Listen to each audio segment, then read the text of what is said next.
Good morning, good afternoon, good evening, everyone. Welcome, Dan. Morning. How are you? It's been a while. It's been week and a half, right? Is that, I think, a week and a half? It wasn't last. No, it's been like 3 weeks. Really? Has it really? Well, 2.5 weeks. Okay. Yeah. Wow. 2.5 weeks. It's the end of the month. We did it. I left on like the 15th. So yeah, you 2.5 weeks. Man. You world traveled while you were gone. How is everyone? I see lots of people, so I'm gonna just say hi, everybody, instead of going through my normal names. I try to say hi to as many people as I can, and then I start feeling like an auctioneer, and I feel like I every know. single time I say hi to the same people like twice. I'm like, wait, did I just say hi? Did I just think I said hi to that person? So I get it. Yep. And I like it. It's a good thing. Yeah. It's harder to do when there are guests or the collab stuff, because I just even more so. I just feel like I'm just monopolizing times talking. Hey, I'll sit back, man, and let you say hi to everyone. You call me. I do want to thank Tuxedo for being a member for 25 months. The dynamic duo here is back. Yes. This zombie show today, right, Steve? Yes. We are both a little. We were talking before this. We're both a little lacking in the sleep department. Both had interesting nights, so we will. It'll either be like Squirrel Moment Central, or or we'll have a lot of dead air. I'm laying in bed last night, just like quiet, trying to sleep, and my brain is just like a squirrel disco party going on. You know, I'm like, why is there strobe lights? We're trying to sleep, man. Yeah. Yeah. Shadell, thanks for being a member for 27 months. And Rod, thanks for being a member for 32 months. Holy moly. I think coming up, it's been 3 years of doing the channel like memberships. Right where I am, because I think the farthest person was Del Mar, and I think that they hit 33 months this last week's stream. So I think we're like right neck and neck as far as like time frame goes and all that stuff. Someone asked an interesting question to you, saying, do you know what program that Voron uses for the manual? Adobe InDesign was what they started in. I don't think templates are available. Okay. You might ask on the Discord though. Moving more towards, I know we've tried things like Google Sheet or Google, what is it? The PowerPoint, whatever Sheets. equivalent. Is or slides, Google Slides. Yeah. Sheets is the Excel variant of it. Yeah, so it's a little easier. I mean, any of the Adobe products are far too expensive to expect most people to have. Only a couple of people in the group have access to it, so that's why we're kind of moving away from that. Some of the challenges, some of the things that Adobe does well is things like setting up high contrast and exporting to PDF, printable stuff, which I think is not impossible, but a little more challenging in the other solutions. I held on to Photoshop before they went to their subscription-based thing forever, like the old version, and then I finally jumped to their, I think it's Creative Cloud, and I was paying like $20 a month just to make a very simple thumbnail for videos, and I finally got oh gosh, what's the Affinity Suite? Oh yeah. It's like a single license. I think I paid $60 for it years ago, and it is very, like, for me, maybe it's more powerful. I mean, I'm sorry, maybe Adobe is more powerful, but for the stuff I do, I don't need 99% Affinity of the is. tools. I bought the same. Yeah. I think based on your recommendation. Yeah, it's great. Bought It's the suite, awesome. and that's all my thumbnails are done in their Affinity Designer. Is that what it's called? Publisher. Affinity Publisher. Is what I use for all my, and then if I need to edit a photo, then Affinity Photo. And I've done a couple little things. If I needed to convert a vector something, Affinity Designer has worked. You got a bunch of memberships. Yeah, I got it. Okay. Derek, I'm scrolled up in chat right now. Okay, so cool. making sure I didn't forget. Sure. Okay, Thanks for the gifted memberships, Derek. And Mike 4D, thanks for 31 months. Yes, you are a member. I appreciate it. PF Dennis, thanks for the gifted memberships. Who is Rick? I don't often see folks come up with a checkbox in the chat. Rick Dinatel? It just stood out in the chat there. Yeah. As having a checkbox. RH3D says they use LibreOffice. I've never used it, but I've definitely heard of LibreOffice before for their manuals for the Ender NG. Is it free? I think it. I'm almost positive LibreOffice is a free option. We did toy with Dozuki. That's one of those that's even more difficult. You can't really make a print export from that. And that's very online only. And one of the things we like to have is a printable manual. Pretty sure uses that, right? I'm almost 99% sure they're using Dozuki. Yeah, that's their backend. Yeah. And I'm sure they've modified or done something with it. Yeah, but I don't doubt it. Yeah, we played around with that quite a few years ago. I don't think it's the right solution for us. I think that honestly, the Google Slides has been, the V0 stuff is done in there. And I think HeartK is doing a lot of the Micron stuff and that kind of thing in there. So, nice. LibreOffice is free open source software. Cool. Very cool. Okay, let's get started. We are building. Let's give a little recap here. Yeah, bring up the, please. Bring up the pages. We're building a V0, right? That's what this is. Basically. Yeah. This is one of the most overbuilt printers for its volume, having MGN 15 rails on Y and Z and MGN 12 on X. It's TicTac by Squirrelbrain, which is a community member. So this is basically a 2/3 size Ratrig V-Minion. And this is just a fun project that Squirrelbrain released to the world. So the approach that we've been taking with this is different. We're not worried about there being a manual, there being errors. We've done our best to go through the BOM and CAD to tweak things to our use, but otherwise this is just a fun self-source build. Now we've had some help. PCBWay was kind enough through your sponsorship, the Dan's sponsorship here, to supply the CNC machine parts that were required, and they are gorgeous. They're beautiful. We'll get into a little more close-ups on those today, because I think we'll be installing at least one more of them today. And Phaetus has supplied the Rapido 2 hot ends for us, and LDO has supplied stepper motors and an orbiter. Actually, they technically supplied my orbiter too. It's just one I already had on hand from ages ago. So, and then and my bed. My bed. Same mine. Yep. Mine was supplied by them ages ago as well. So. Also, Steve's being humble. He says we modified parts. Daniel sat back and Steve made tweaks, and Daniel said, "Please feed me the parts that you've modified, Steve." So yes, Steve did the heavy lifting, or not heavy lifting, but Steve did the modifications required for like our electronic board and like standardizing to the Voron heat inserts, because I couldn't source the Ratrig ones easily. So Steve did the work. I benefited from the work. I just want to make that clear. Daniel did not contribute very much. Yeah, the default build for this, speaking of the electronics, default build as shown on printables is to use a Big TicTac Pico controller board. And I already had, because Mello had sent me their Micro 4 controller. And one of the nice things about the Micro 4 versus the Pico is the Micro 4 has a CAN to USB bridge setup, and we're going to use a CAN enabled tool head board.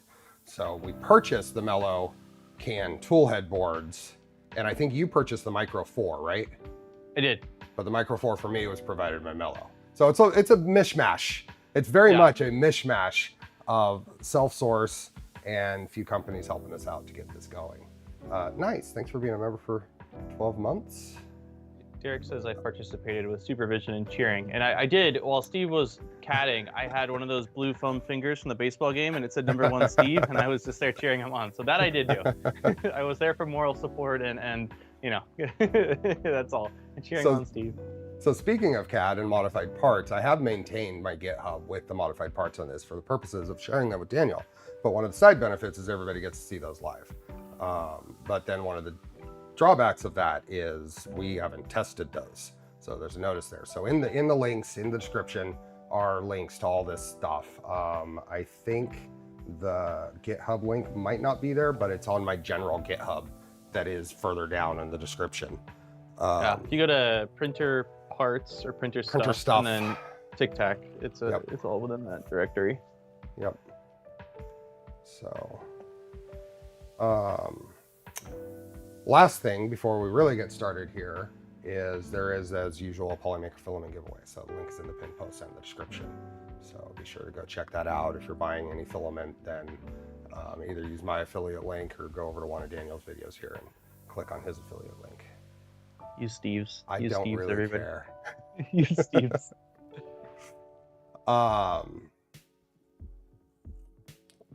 Let's see. Okay, so this is the page. All the files are downloaded. This is definitely, if you're starting, if you want to do the exact as Squirrelbrain posted here, really be sure to go through and check some stuff. Make sure the correct exports are done from the CAD, because there are, I mean, this is a big project. Anything when you're going through, you need to double check that the actual exported files are the same as what's in the CAD and what you're expecting to put together. Ryan asked in chat, kind of a random question, but what website do I use for my glasses? And I've talked about them before. I need to reach out and be like, hey man, I need an affiliate link. But if you go online and you just type in Zenni, I don't know exactly, I think it's Z-E-N-N-I, Zenni Optical. When I was working at Matter Hackers, someone recommended them to me, and like I got 2 pairs with anti-glare, and I think the total cost was like $70 shipped, and that's without like any insurance. That's just straight out of pocket. So yeah, Zenni Optical, if you're looking for glasses. I have no affiliation. I just have used them for the last like 7 years now, and really stand by how quick they are, and the prices are awesome. You're not getting name brand glasses, like you're not looking, you know, if that's important, but they've got all sorts of shapes and sizes, and a really cool thing where you put like a card up against your forehead, it closes the glasses on your face. You can turn around and like see how they look. It's freaking sweet. That's neat. Yeah, it's really cool. Yeah, super cool. I'm opening the CAD right now. It's taking a moment. Cool. I did it from 2.5 weeks ago. My computer does not rest. Oh boy. Yeah. I did shut down my computer while I was away. Yeah. Figured I'd save the power. Yeah, good on you. So for anybody who is really curious, and especially if you're a member, I did go over quite a bit of my trip yesterday during the Charlie's Angels stream. Is it my camera tweaking for anybody else? You're lagging a bit for me. I don't know if it's, it was Fusion opening. It's done now. now. Okay. Yeah, gotcha. I think that's what was going on. I saw some blips on the thing. But I did go over all the pictures in my thing. I'm not sure I'm gonna be able to make time on a regular stream to go over all that. But it will be public in a month or so for anybody that does want to go through. Doc and I did a walkthrough video, about an hour video, walking through the show, hitting some of the highlights that folks here might be interested in. And I'm hoping to get that exported. I'm just going to throw it out there raw because I feel like it's fairly efficient for a show walkthrough. So I'm not even going to put the pressure on myself to edit it. I'm going to throw a thumbnail on there and throw it out there. I am going to watch it once just to make sure nothing is terrible. But hey, look, there's Steve scratching his nose, dude. What are you doing, Steve? I might leave that in. That doesn't matter. Yeah. But okay. Hey, Breckle. So let's see. This is the CAD. We have started on the version of the version of the printer is v2.1. So I've been naming this. This is v2.steve. So just a little tweak. So what we are going to do today is get into the electronics assembly after we put the Z stepper in, because there's some screws here that we feel might be a little difficult to get to after the electronics are in. So, yep, wires down, and so we'll probably put the Z stepper in, and then we'll put the Y stepper in, and then get the electronics in. Does that sound good? Yeah, that sounds great to me. Yeah. Kenneth, is there a Soval 0 in the queue? No.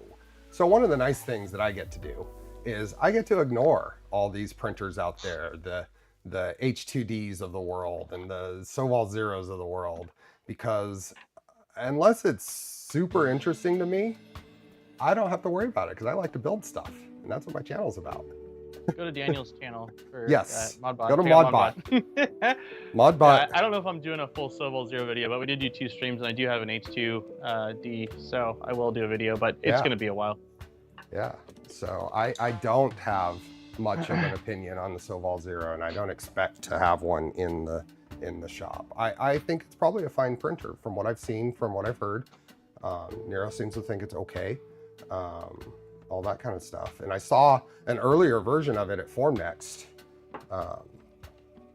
when I was there last fall, but when it was kind of soft announced. But I'm glad to be in that position because, and the warning here, I mean, I'm not going to have a take on the H2D other than I think putting a laser in a printer is a terrible idea. And that's going to be the end of my take on the H2D. Yeah, I will say from the last 2 weeks while Steve was gone, I had to figure out what am I going to do with myself. So the Sobol Zero, we took a look at, and I will say, it's one of the few machines where the manufacturer didn't actually provide me much specs, and I was under the impression it was going to be similar to the SV08, like their take on the 2.4, but I gotta say, the Sobol Zero it might be inspired by the Voron Zero, but it is a pretty far departure from the Voron Zero, and not in a necessarily a bad way. They just did a lot of different things that I'm like, oh, they didn't decide to just make the cheapest version of a commercialized V0 that they could. They actually did some stuff. So, yeah, me too. Me too. Erin's in here. Hi, Erin. Oh, hi. She's got work. She's probably taking off in like 10 minutes for work. Jackson's got grandma and grandpa date today, so he's probably going to be having a blast there. My parents are so outdoorsy. I'm sure they're going on a hike and then going to play at the park and all sorts of stuff. So awesome. Okay, we need a 16-tooth pulley for this. Oh snap! Should I have done that before I started putting the? I've got. No, I think one thing that Squirrelbrain seemed to do pretty well, and we'll see if that continues with this part. But leaving room to be able to get to grub screws and stuff through printed parts seems to have been a good thing. He said we need a pulley, and I know that we need Loctite for these. These did not have Loctite based off of last week's, or not last week's stream, but you know, when we streamed previously. Let me find an empty bag here. I can pour some.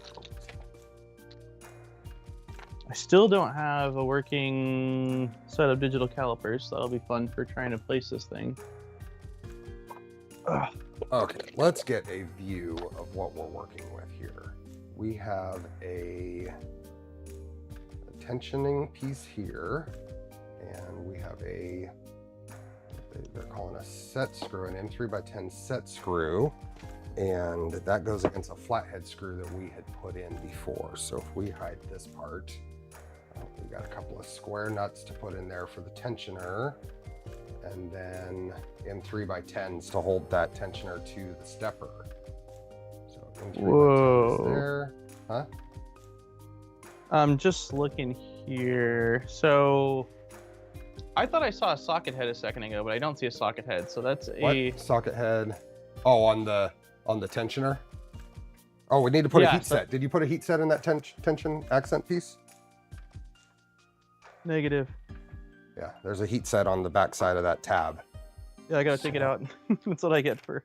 All right, I should have waited. I was like, you know what? I'm gonna get a little head start on Steve here, so that way he's not waiting for me. But now I'm undoing my efforts. So I'm gonna get a view of my Frax flex arm to put that thing in. So let's take this out. Grab this. Hey, Down Under Maker Phil, how are you? Hey, Rick. Uh-oh. Never got jet lag going east, but going west. My sleep, so let me put it this way. My sleep schedule never got interrupted.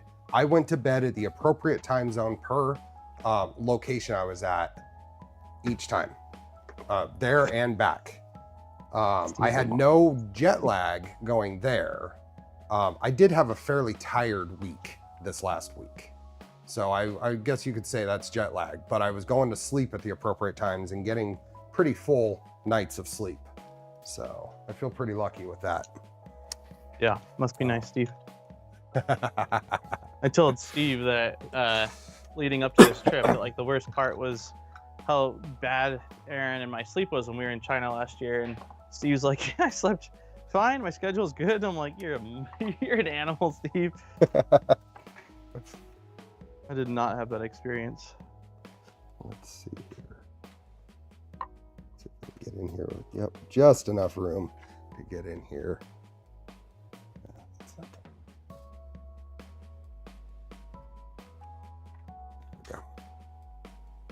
Just enough room to get that heat set in there. Yeah, it like almost wants to kiss the part, but doesn't. Yep. Hey, buddy. Definitely one of those installs where having a press is nice, or some kind of a installer, because my little shaky hands trying to get it perfectly straight, dude. And Poity, thanks for the super chat. Daniel, battery fund. What were you talking about? Battery? Battery? You have battery? Well, I don't know if it's from like the previous talk about Jackson, all of his toys needing AAAs, and me having to start a fund. Dude, he's got this, like, it's called I don't know what it's called, but it's like a sleep shark, and it's basically this little stuffed animal shark with a like light that projects stars and stuff, and has a little motor that spins, and that thing runs through 3 AAAs a week, dude. It's insane. It's a cool toy. He loves it, or not toy, but like, you know, sleeping thing to kind of distract him and keep him in bed. But I'm just like, the AAA fund is getting out of hand. Yeah, someone was recommending some. One of my buddies that was over for his birthday said that he's got AAAs for his kids, and they're like USB-C rechargeable or something like that. I'm like, that sounds interesting. Before I put this part on, we need to put those square nuts in the back. Let's see. Are they just M3 square nuts? 2 M3? Yeah, yeah. 2 M3 square nuts.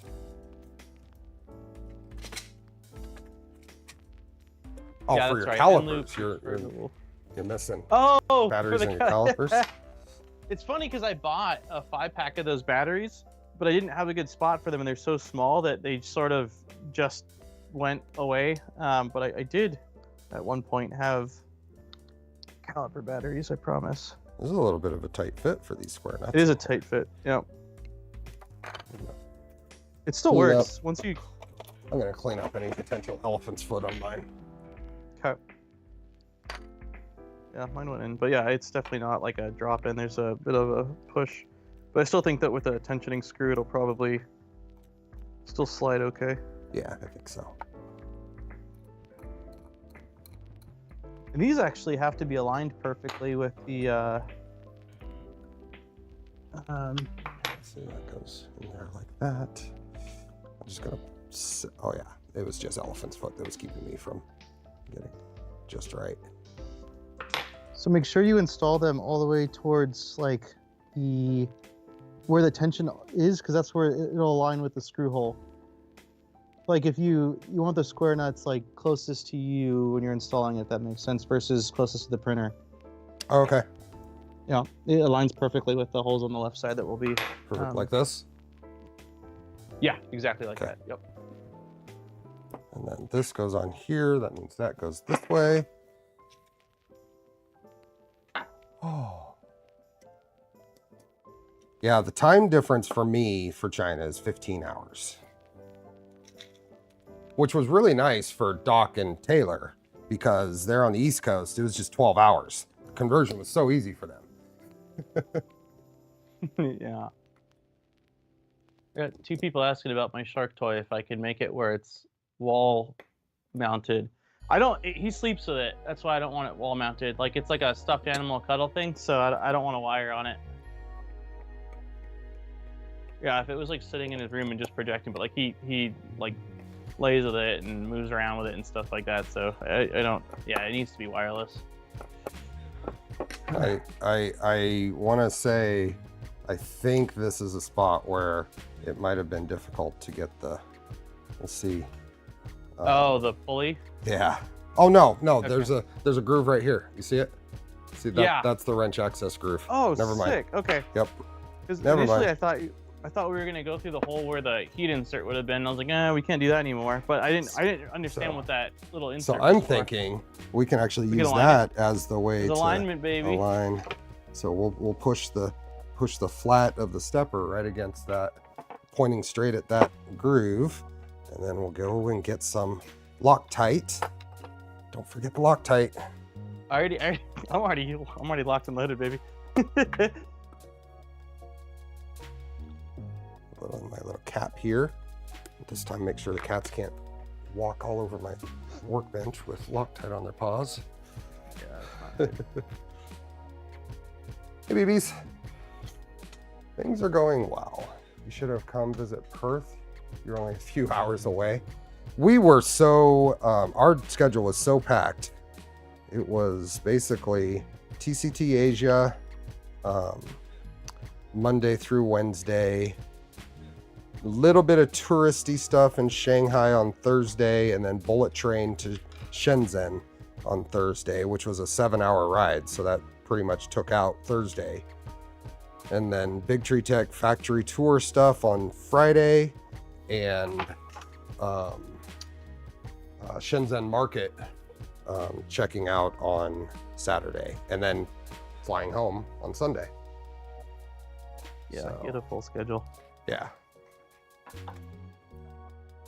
It's a little tricky to use that groove to align it. Like I noticed there's some up and down play, at least in mine there is. I use my finger to try to kind of push it down so that way it was hopefully flush, but I'm not entirely sure whether mine's going to be perfectly aligned or whether I might need some more adjustment at some point.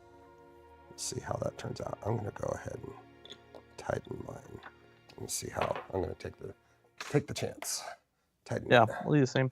I'm curious to see though, before we move forward, I want to see a little footage of, I'll show you mine. This is where, this is what I'm. There you go. Oh. Why are we blurry? Am I autofocus? Oh, that's why. Is that about where yours is? Yeah. Yeah, that's looking, it's looking right exactly where mine is. Nice. Okay. All right. Well, that makes me feel a little better. At least we'll either both be right on the money or we'll both be incredibly wrong. We'll find out soon. You're right, Tuxedo. It is a PCB assembly facility. The PCBs themselves, I don't know if they were manufactured in that same area or where they're manufactured, but we did see component, pick and place component placement and reflow, solder reflowing and packaging there. We did not see PCB manufacturing. Yep, that makes sense. I'm curious to see if you can get your belt over that, dude. Huh? I can't get the belt over it. You're right. That is a little challenging. I did. Okay. Get it on the edge and then move the x-axis up or down to kind of roll it over the edge of the flange. Get what I mean? Because you can move that belt with the, see that if you yeah, it takes a little bit of fiddliness. Yeah, you should get it over the edge, which I don't know if I did right now, but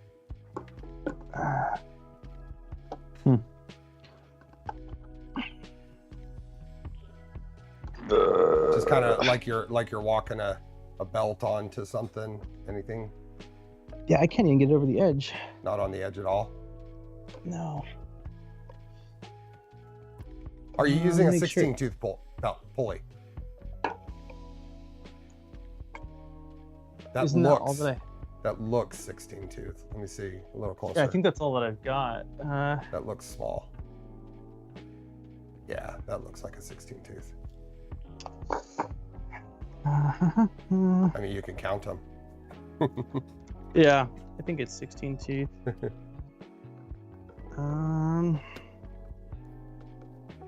Do we even have a 20 tooth in the build? I don't think so.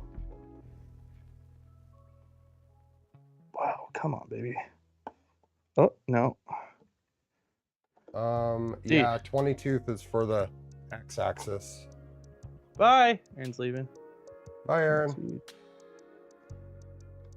1, 2, 3, 4, 5. Yeah, it's a 16. Okay. Yeah, I feel like it's chewing up that belt. Let me here.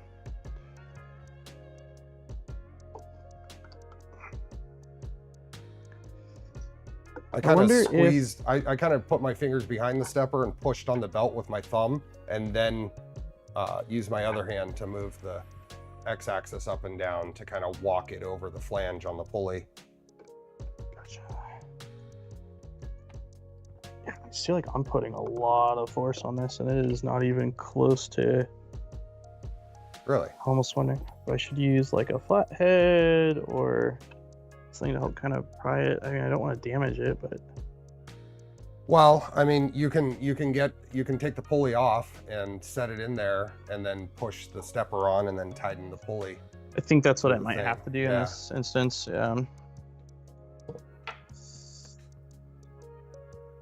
Let's see.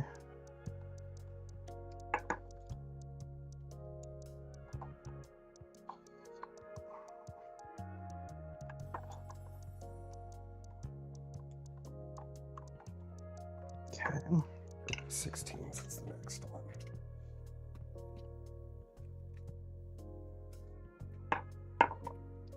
Oh, hey, Clone Hammer.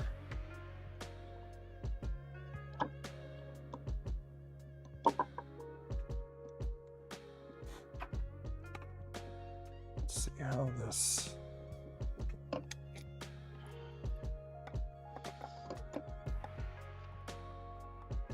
Might be the way. The only thing I don't know now is, as far as getting it aligned on the thing that's kind of tricky now is like actually seeing where those set screws are. Where the set screws are? Yeah, it's a little tricky seeing like where they are. Oh yeah. Now that it's on. You'll probably want to pre-align the flat spot and. Oh yeah. That's what I'm working towards with my little flashlight. Let's see. Nope, that was too far. For the flat spot's correct now, so now I need to spin this guy.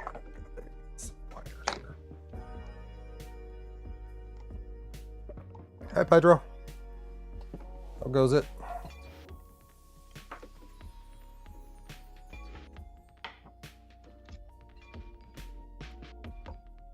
Hey, Killer Prince.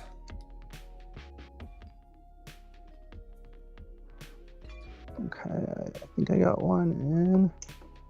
It looks about right as far as the height goes compared to how I had it before doing this, so. Yeah, it should only have a couple millimeters of the stepper shaft sticking through.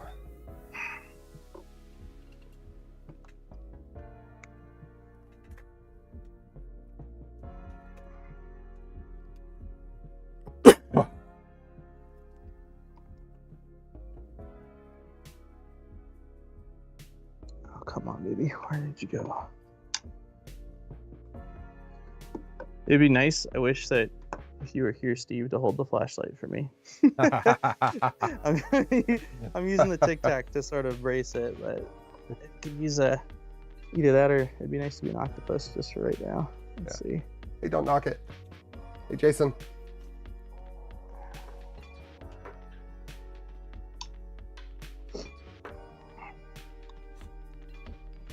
Okay, that one's definitely tight. So now where's the second set screw? There you are. Okay, I think I'm good. And then what size do we need for the screws going from like the left of the printed part into the other, into the square nuts? What is that? 16. M3 16 sockets? Yeah. Okay. And those ones we don't want super tight yet? No, not yet. We need to find that grub screw. Do you have your M3x10 grub screw? Yeah, I know about where it is. Am I still main cam or no? You are. Okay. I'll take it back. Okay. I was like, man, do you feel like the pressure's on right now? Well, you were main cam that whole time, so. Oh, geez. There we go. Okay. I bought this kit of just miscellaneous grub screws ages ago, and it's been pretty handy to have. 3x10 right here. Yeah, that looks awesome. I might need to. I've hit my assorted hardware budget for this build, but maybe the next one. Oh yeah, you wanna show your pile of. You got main cam. Let's see this pile of parts that you've purchased for this. Because for some reason, like a lot of the hardware I have is M3, and so I've like slowly throughout this build been buying kits. This is all the hardware I've acquired for Tic Tac, so I could probably build 3 Tic Tacs at this point. Of course, like there's way too many screws, but you can't really get them separately. And I figured, well, if I'm buying one, for most of them, I might as well just get variety packs. So like here's a bunch of flatheads, super long M5s, M5 socket. So yeah, I've got. If anybody needs hardware, I might have to start a little like back alley hardware store or something like that. So that's what's going on over here. Where did I put? I had the set screw a second ago. So there's a set screw that goes in It is. here. It's the long one, right? It's got to be the longer one. The M310, yeah. The short ones you won't use because I think those were there in case we were using Pinda probes for. That's right. Yep. For that was the, a just in case thing. And we're not even trying. We don't even have the parts printed to do that. So. Blake says I used Bolt Depot for that kind of buying in the past. Yeah, me it's funny because Steve and I talked about Bolt Depot when we were sourcing. A lot of this stuff was like really last minute. Oh, I thought I had that, but I actually don't type thing.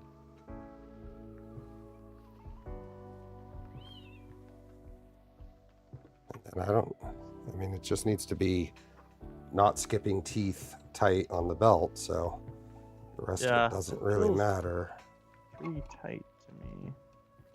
One thing I'm noticing though that's odd is mine doesn't look aligned. Oh, that's because the idler at the top of the Z is too wide for the belt, so there's a little bit of left and right room. Yep. Okay, that seems fine.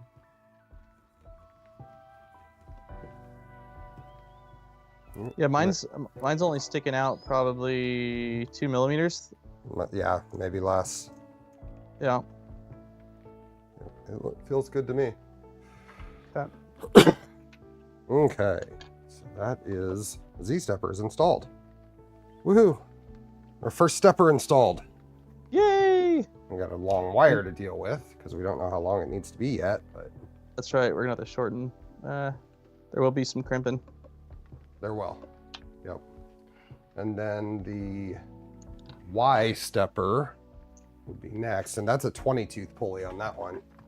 I have this thing of pulleys. I have this and this because when I bought when I sourced my very first Voron in 2019, I bought a set. They were taking too long from AliExpress. Someone else was selling a set. I bought those. So I've ended up with these bins of pulleys that I've been kind of just slowly working my way through for the last 6 years now. I don't have that. Oh man, I've got rubbing going on. Rubbing? On where? Yeah. Is that pulley too? Yeah, it's too close towards the motor. Get a better look at mine just to check. Yeah, I would move yours quite a bit because mine wasn't rubbing, and then I moved it up and down a handful of times, and it started rubbing. It is too close towards the motor. I agree. Yeah. Yep. Now I got to figure out where that. Okay, my 2 millimeter driver doesn't fit. That's weird. It's a 1.5. Oh. That's why. Yeah. Huh? Is it a 1.5? No, it's a 2 millimeter driver, huh? So interesting. Yeah. The nice wrench access hole doesn't line up anymore because it's an angle and we've put tension. So we need to take all the tension off and then adjust that pulley. Bummer. That makes sense? Yeah. Who do we got? Hey, Sanity. Hey, Patrick.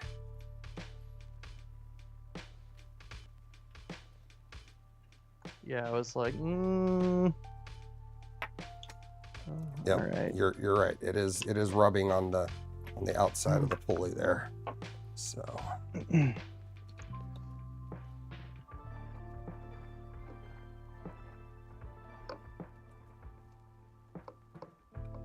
wait, why are we not moving at all anymore? What did I do? Oh, there we go. Oh yeah, you really have to remove all tension, otherwise it doesn't align.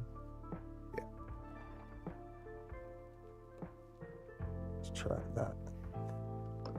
So I'm basically moving it out to where it's almost flush with the chamfer on the end of the stepper. Yep. That sounds like a good call to me. Hey, Jeremy.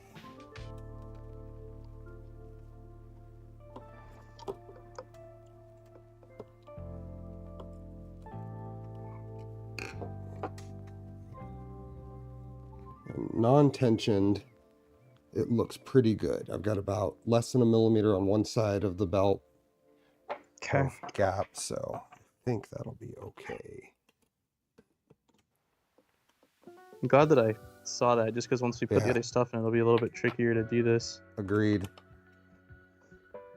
Okay, so let's see with tension now, if that's better.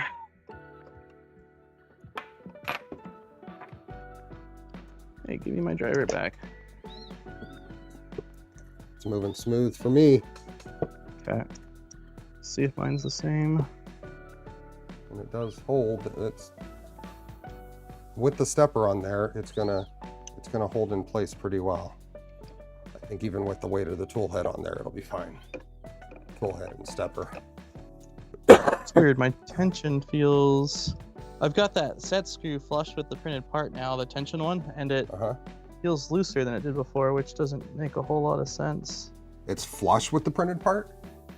Yeah, like this is flush, yeah. Here, I'll get a good view of this for you. That's how far out mine's sticking. Wow, yours is way further out than mine. Okay.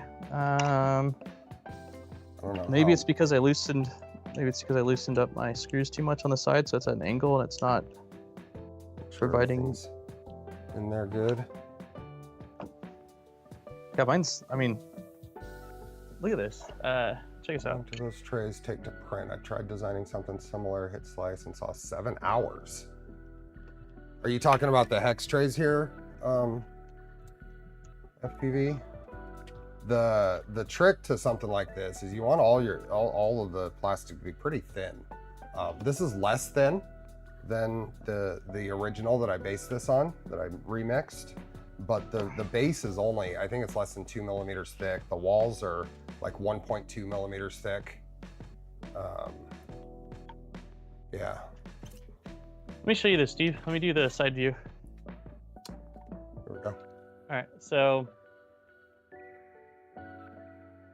mine's in probably further than yours right now, right? Not by much. Not by much. Okay, but look at my belt. There we go. Can you see this? It's not real tight. Like that's the. I mean, you adjust tension there, right there at the x-axis. What? You're not adjusting belt tension with that other grub screw. What am I doing with that grub screw? You're adjusting the loop belt, the 188 tooth belt. Oh my god. That makes a lot of sense. I'm like, dude, this thing is the 3 hours man. of sleep talking. Oh my god. All right. Okay. So. All right, that's hilarious. Okay, well that makes me feel a lot better. I was like, dude, I've got this thing bottoming out. You gotta. Oh, you might want to go loosen that. No, I did. I loosened it now, but it was like it's not tightening. Yeah, you're right. They're not. In my head right now, I'm thinking like it's one long loop. It's one long loop. Yep. Yeah, but it's not. They're not even tied together. I mean, they're tied together, but loops. 2 separate gears. It's hilarious. Well, that's why I stop and I say, "Hey, Steve, what's going on here, man?" Okay, yeah, there's a tension screw. I think it's right. It's this. It's from the top on the side here. Okay. It's this screw here, and it adjusts a little piece here that pulls on the belt. Oh yeah. Yeah, there we go. It's funny what happens when you actually do the right thing. Oh yeah, things start to work out pretty well, huh? Yeah, so yeah, as you tighten that, you're pulling up on the bottom one. So I can adjust this more later, but I feel at least a lot better about it now because I'm like, what is going on? Let me look at my pulley. Oh, I hope I didn't pull it out too far now. It is windy here. If I suddenly cut out, it's because I lost power. I hope not. I hope not too. Yeah. Things working a lot better. Yeah, I probably overdid it a little bit as far as tension. As far lining it up with I've got a gap now on the left side and the right side. I mean, it's maybe a hairline gap. Think it's worth redoing or no? You think it's fine? You should, when you're moving it up and down, do you hear it like a little ticking or anything? Because you'll hear it rubbing the side of the pulley. If it's not rubbing the side of the pulley, I think you're fine. No, not really, no. Yeah, I'm probably okay.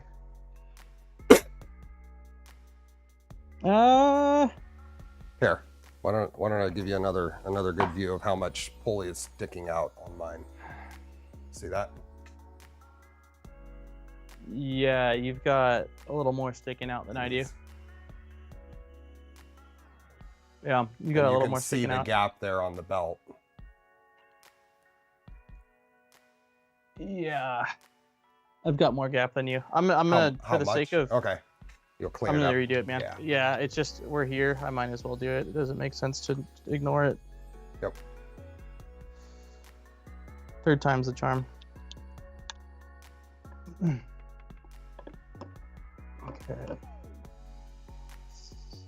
Yeah, I'm close, but I don't want it to wear for no reason.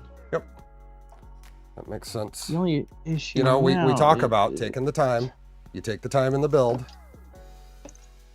take shortcuts, and then you pay for it later. The only weird thing is right now, why can't I? You know what? I think it's because I tensioned the X. They are tied. Is something tied together with it? Because now I can't actually get this part flush anymore. The accent piece. Huh? Did you loosen the 2 screws going into the square nuts, and then you loosen the grub screw? I didn't fully loosen these. I loosened my hair, but I probably need to loosen them more. There we go. Yeah, that was it. It was just not loose enough. Okay. Well, and as we tighten those, they're deforming the plastic a little bit, and they're finding a spot. Yeah. So.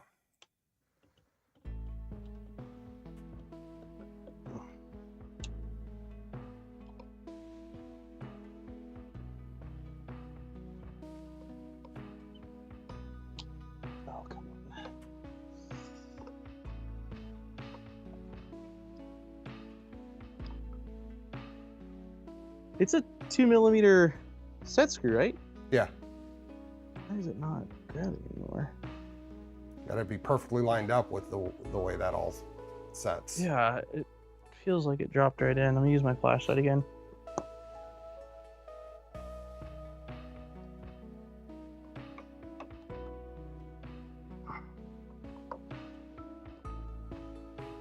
Did we strip it? What is going on here? You didn't strip it, I'm sure. No, it's just nice and tight.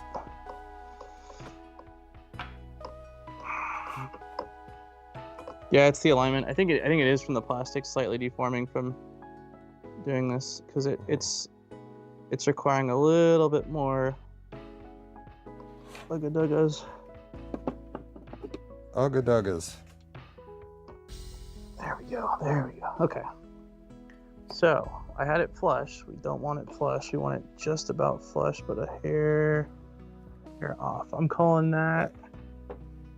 If you went exactly flush, it would probably still be okay, because mine's within a fraction of a millimeter, a very small fraction of a millimeter of flush with the chamfer, not with the end of the shaft. No, yeah, with the chamfer. With the chamfer. Yeah.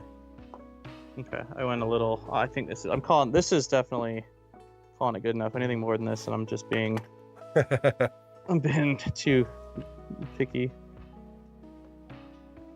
I was working on a Trident last night, and I was having the hardest time. I rebuilding the gantry on the Trident, and I took the belts off, laid them out on my bench here, clamped one end, laid it out, made sure they were the exact same number of teeth, and putting it together, routing all the belts and tensioning everything, it was acting like there was one tooth that was, or one belt that was a tooth off from the other, because at the same tension, or at the same position of the tensioners and same position of everything, one belt was higher tension than the other.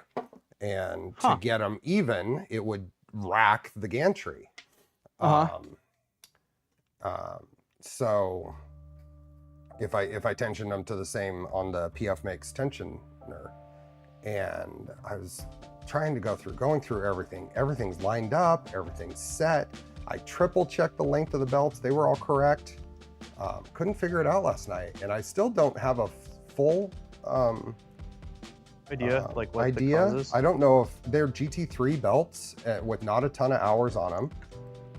But figuring, okay, well, maybe one of them has some broken fibers in there and it's stretching at a spot. And when I tension it, one of them's keeping that tension, the other one's not. So I tried swapping the belts to see if it moved, because someone, Clee actually, was chatting and suggested hanging a weight from one and seeing if it stretches more than the other. But I figure, you know, that's kind of I would spend more time figuring out how to set that up than just belting the printer again. So then the idea is swap the belt positions in the printer and see if the part moves to the opposite side, if the problem moves. Well, I reinstalled everything, not knowing if it was swapped or not, because I hadn't marked them at that point, and everything worked fine. Everything was tension fine. So Spooky. To finish it off, I am going to pull it off and swap them from where they are now and see if the problem returns. But okay. That was probably, goodness, you're good. That was probably a good hour of my time last night messing around with trying to get that. That's the purple trident, trying to get it back up and running.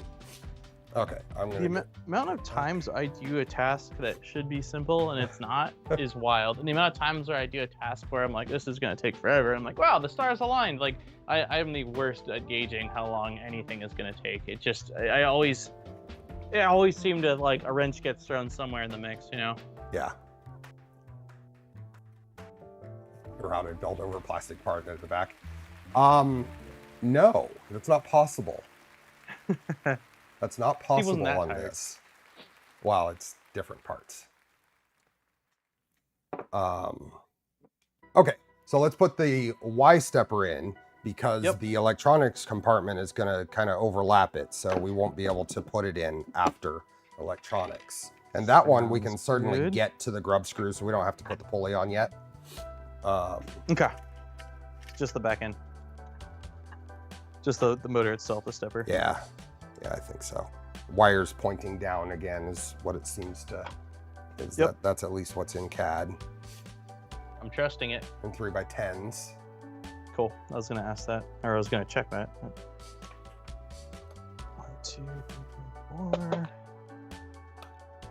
Let's see. 2.5mm driver.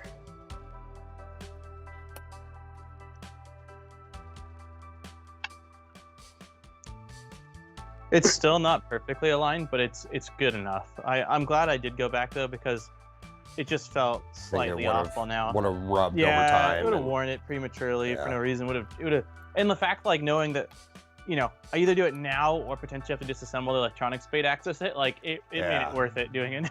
For sure. So. Okay, so 2 steppers on, and then we can get into the electronics. So let's look at the electronics here. So see, once we get the electronics bay in here, there's no room to get that stepper in. And then the pulley, you see here, the pulley is the grub screws are to the outside, so they'll be easy. Yeah. Very accessible. Tensioning is at the bed mount. So. Okay.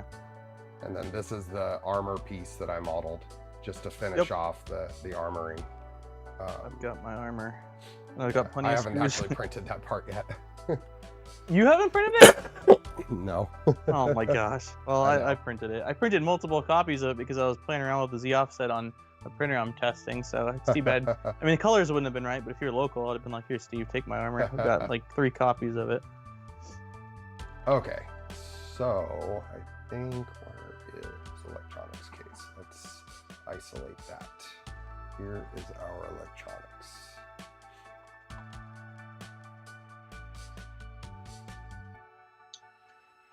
We're using roll-ins, right? Instead of those T-nuts that are in the, those look like hammer. These are full-on T-nuts, not roll-in. Okay. These are hammerhead. There is no need. I'm just going to use roll-ins for them. There are a lot of screws here. They're all in 3x8. It looks like. So this is a machine part, and I think we can bolt that to the frame first. You said M3x8. You mean M5x8, right? I did. I Okay. meant M5x8. Yep. Okay. I just wanted to make. I figured you did, but wanted to make sure that I wasn't making an assumption there. So here's an example of a PCBWay machine part, and I'm pleased with these because this is the first time ordering these from PCBWay. Is the first time that I've had to do a technical drawing to convey where chamfers and threaded holes are, and they accepted my first attempt, and it seems that they came out okay. So. I don't have M5x8, Steve. It looks like you were the one that sent me M5 stuff. I've got M510s. Do you think that'll be sufficient, or is it going to be bottoming out? They're going to be bottoming out, but well, we can double check. But let's see. You don't have M5x8? Sockets, yeah, lots of sockets. But for button heads, the only button heads I have are M510s that you sent, and then M516s, I'm looking at our think. spreadsheet. M5x8 button heads. I'm a liar. I have tons. I was gonna say. You said you had some. Yeah, don't ignore me. What do I know? Yeah, I've got a ton of them. GP says looks really nice. Have you any parts that are more 3D from PCBWay? These are Daniel ordered these from PCBWay. I have not actually ordered anything from PCBWay myself. Have you done anything from anything other? You've done some CNC? Well, you've done some metal 3D printed stuff from them, but have you done any other CNC stuff from them? No, this is my first time CNC. The only 3D printing metal I've got is my little. Oh, it's not really in focus, but there you go. There we go. Oh, there we go. So yeah, I got this printed a while ago in stainless steel, which I love this guy.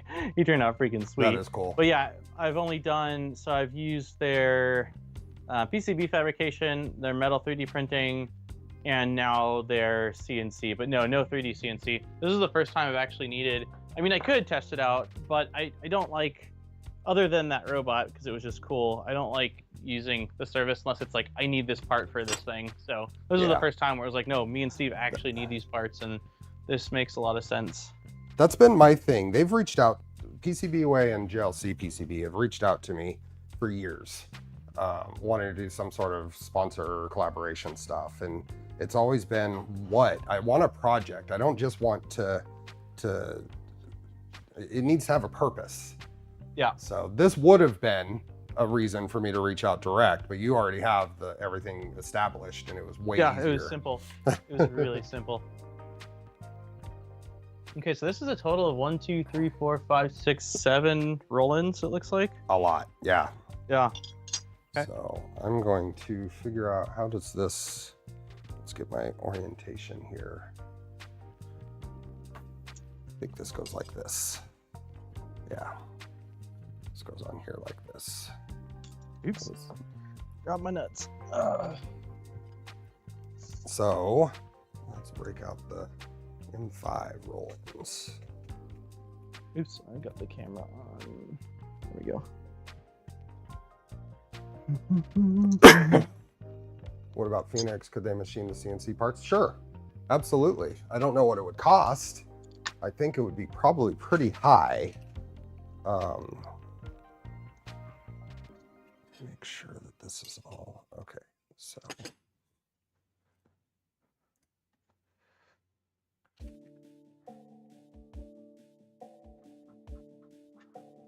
do I have hey, Pathetic Puma.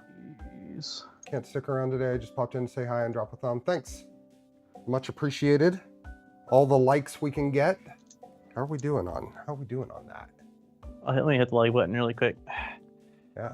A little over 200 people here, only 57 likes. Oh, we can do better than that. All right, I did my part.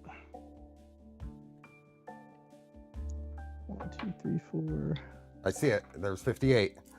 All right, and the last one is going to this. I'm orienting these to try to keep them hidden. Yeah, I'm doing the same. One of them won't be able to fully, I don't think, the little arm, but are you, I don't think I'm gonna use Loctite on these, are you? I mean, it doesn't seem unnecessary for this piece. Metal to metal to metal, man. I mean, you're the one that said it. I know. Practice what you preach. Okay, I'll do it then, just for the memes. This whole thing is going to be shaking like crazy if we turn it up, so I think it's worth it. Okay. Hey, Biney.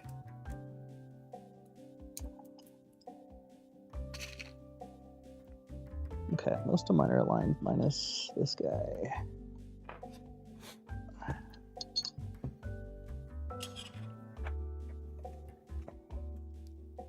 Okay, that looks pretty good. All right, where is my Loctite? There you are.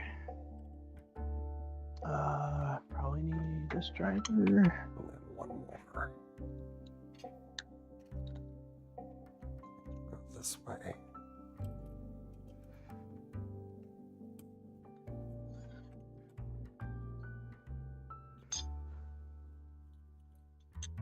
There we go. Oh shoot. What'd you do? While I was working in the other garage, so I have my bin of M5 button heads over there. I'll be right back. I'm gonna give my new mute just me button a try. Okay. I'll be right back. Who we got here? We have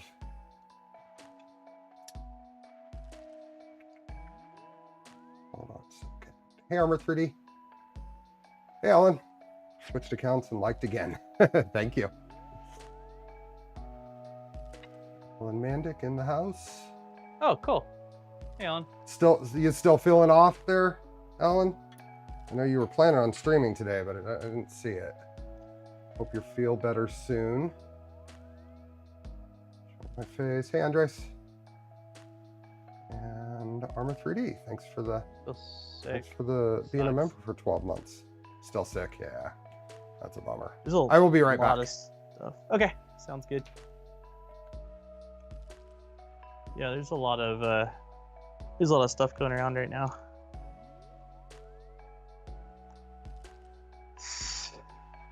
I woke up today with a super. Hey, can you guys hear Steve coughing, or is it just me that can hear Steve coughing? I think it's just me through Skype.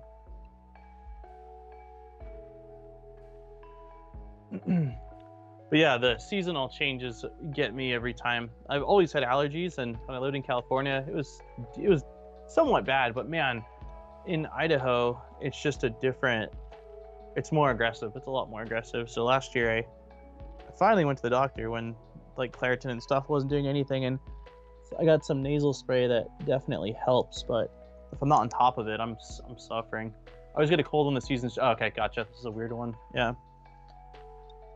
Yeah, last year was the most aggressive I'd ever had. All right.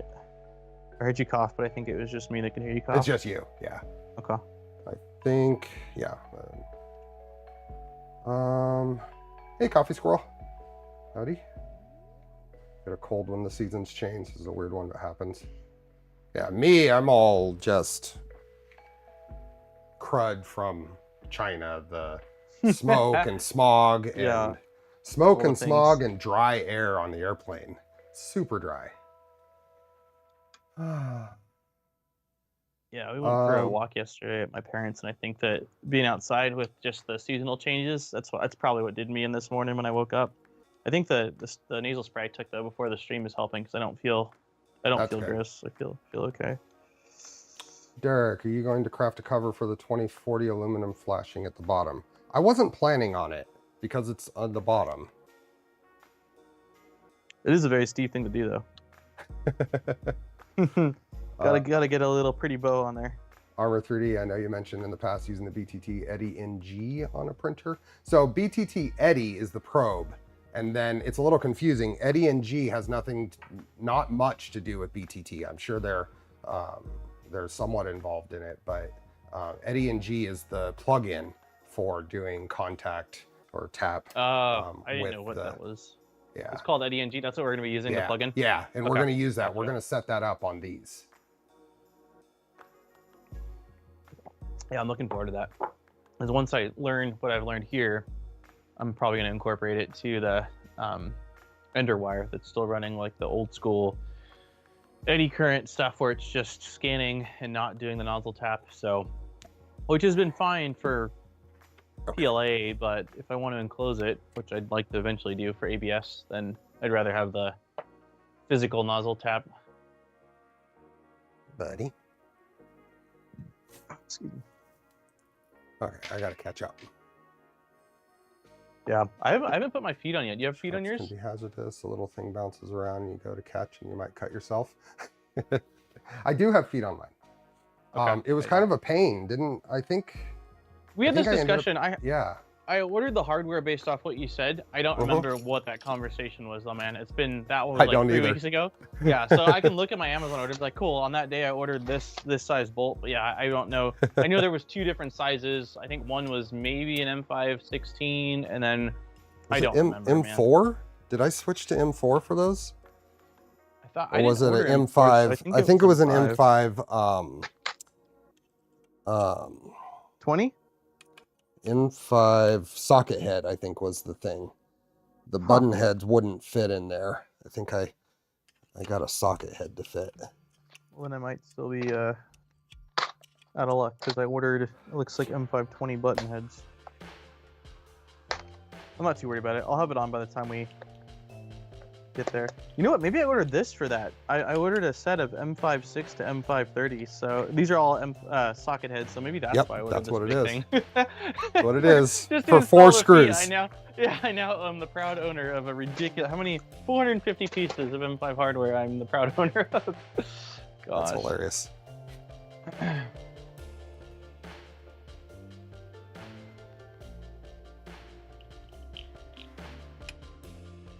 Okay, that one goes into a printed part, it looks like, and then 3 of them go into the extrusions. What are we talking about? The feet. Did you put the foot into the printed part?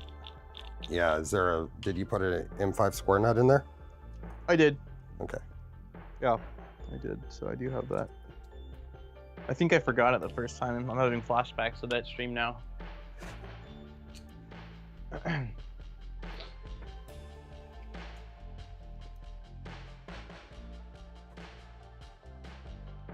The Loctite was also probably not a bad call because when I even fully tighten these out, the metal on metal on metal, it's just not real tight. It's tight, but I could see with enough rattling that potentially they would, vibrate a little bit loose.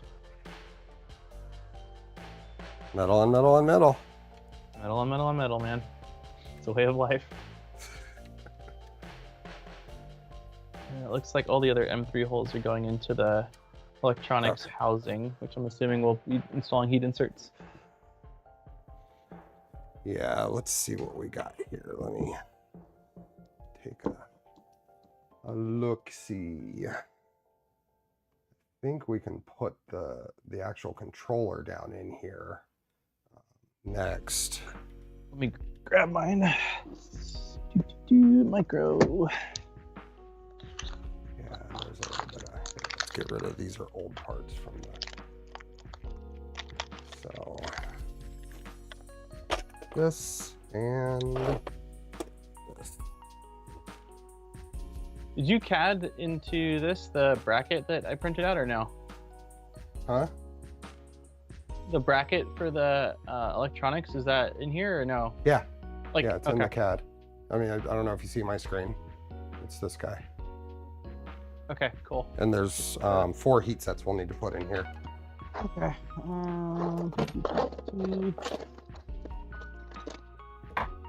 I'm assuming this is it. Steven, that was all the machine parts on here we had PCBWay do. They were kind enough to sponsor Daniel and me through Daniel for that part of the build. They were really fast too. It was crazy quick, man. Quick. I think the turnaround time from the time I submitted it and they were approved and actually in my hands was maybe a week. Maybe a week. I could look, but I was blown away when DHL rang the doorbell and I'm like, what is this? I'm like, oh, whoa, it's our parts. Yeah. Yeah, it was really freaking quick. That's awesome. Like way quicker than we could self-source the stuff we needed to source from like Alec.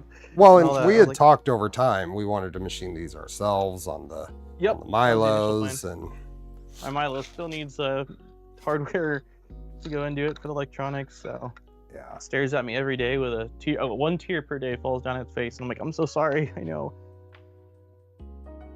I need to get it done.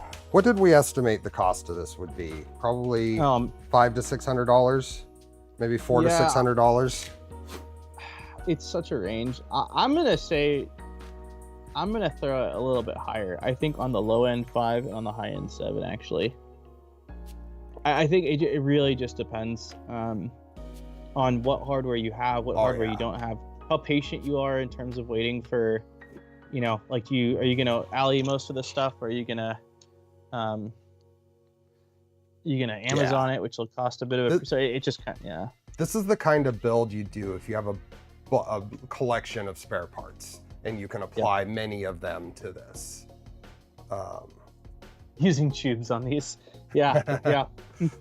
These use the newer Ratrig tool head. Pretty much a couple of it's modified printed parts, but it uses the same machine part. So it's all set up for Rapido 2 or Rapido and Orbiter.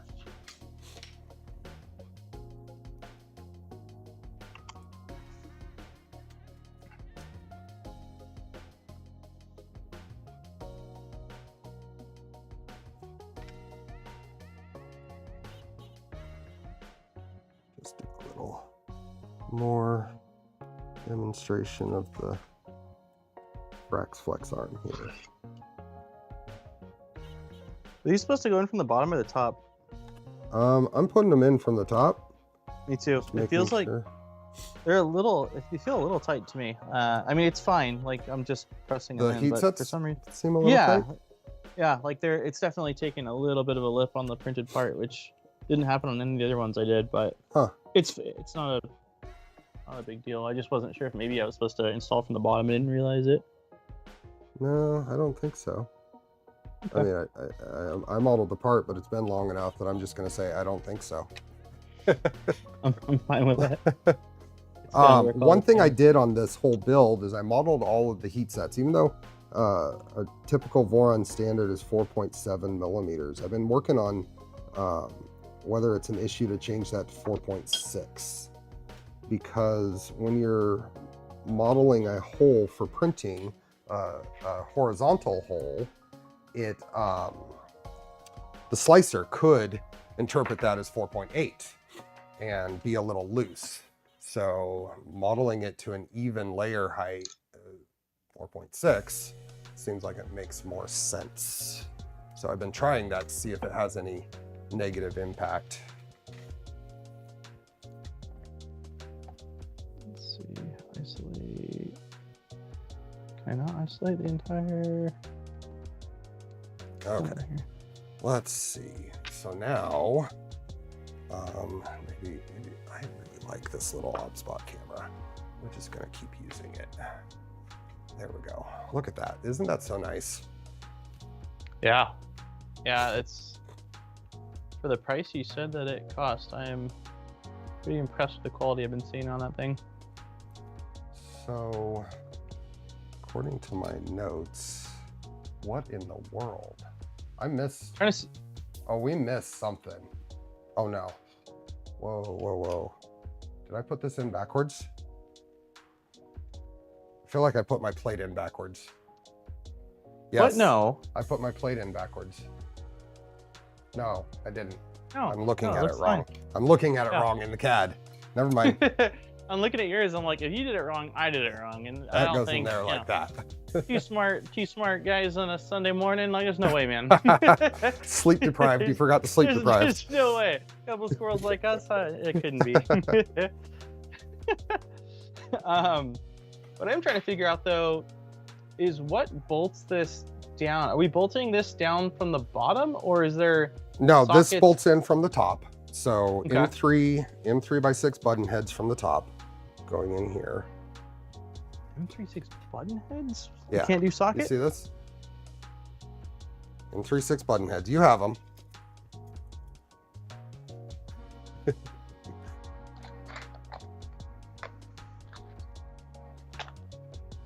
Steve says I have that. M3. I certainly don't there. Hey, Bruno. M2. It can't be sockets, you're saying? Why couldn't it be sockets? Could it be sockets? Let's find out. Let's find out. The socket head. Sockets. The socket head is. You definitely don't have M36 buttons, Steve. So let's go. Oh, you do. Got it somewhere. Distance from there to the bottom of the PCB is 4 millimeters. Say I'm good. Say I'm good. Okay, those three. Let's see. I am concerned about. Here, let's get rid of that. Let's get rid of that. So I'm concerned about this one here. Oops. Hold on. What is going on? There. I think it's fine. Yeah, it might hit that pin right there, but you can try. The rest of them will clear. The rest of them will clear fine. I'm gonna do it. Worst comes to worst, I'll take some flush cutters to that. Yeah. I don't have a lot of M36 socket heads either. I mean, I have enough for this, but it's odd. I don't. How do you not have M36 button heads? I've never needed them. The M36 button head is a really.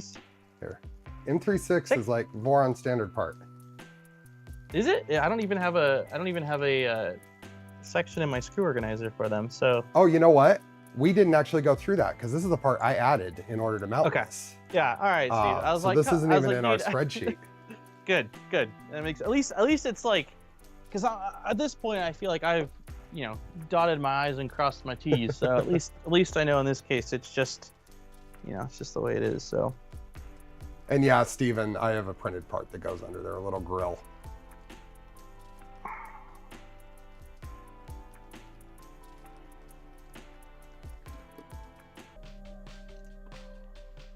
Should be back, but people are still saying F.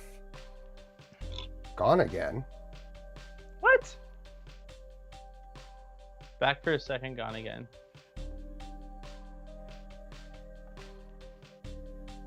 Okay, let's try that. Let's try that. Let the buffer get good. Fixed, back again, back now. Okay. Yeah, I don't think it was power related because Daniel and I didn't lose anything. Daniel and I are doing a Skype connection and we're using Skype NDI source into OBS for everything you see. So we didn't lose anything, but for some reason OBS just lost the stream connection. So I had to hit start streaming, but then I had to hit go live. And that's why it took 2 steps to get back. Wait, what? I'm trying to figure out what screw you were concerned with for the socket. It would be this one here. One of the power? This one here. This is the only one that's underneath the Micro 4. Gotcha. Let me see. Yeah, it's fine.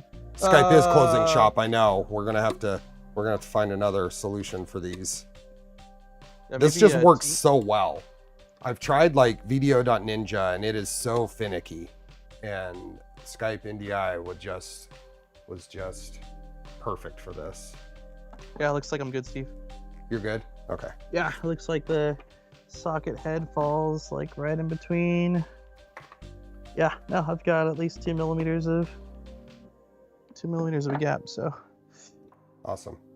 These are more M36s? So socket heads are 3 millimeters and a button head is 2 millimeters tall. So that is significant when you're talking about clearances for electronics.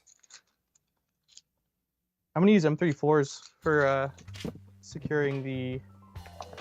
Oh my god! I keep dropping the Loctite bottle. Yeah, I'm gonna use M34s. I think, Steve, for the PCB. It looks like that's plenty of. Just because I don't have even. 4 for the PCB. Oh yeah, that's fine. Yep. That's fine. Just because I don't have a lot of M36s, even the socket heads, so I want to preserve them in case there's another situation where I need them. So now this goes on here, and it has M310 socket heads going into the just threading into plastic of this bracket here. Oh, okay. Hold the bottom piece on. I'm going to use button heads, but I didn't specify that in the thing because I didn't want to add yet another fastener. Yeah. And it doesn't matter. It really doesn't matter. So. The only issue I'm going to run into is because I don't have my feet on yet, that I'm going to be balancing probably on 4 socket heads for a little bit.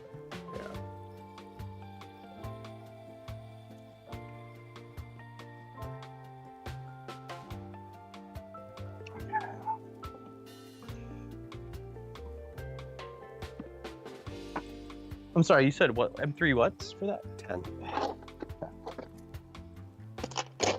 And this is an actual piece. Oops. I messed up. So I think I accidentally used in 3/8 on these. Let's not go. Yeah, I grabbed the wrong thing. Switch these out.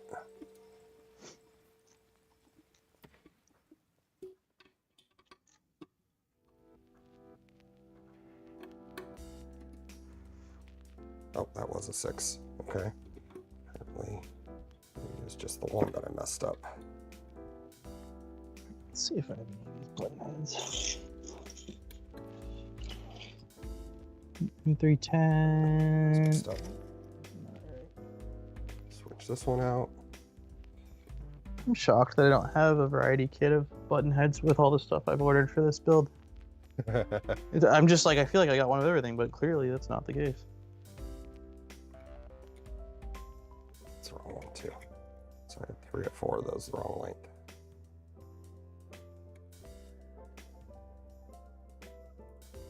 You have the option, use whatever you have most of. Yeah, true that.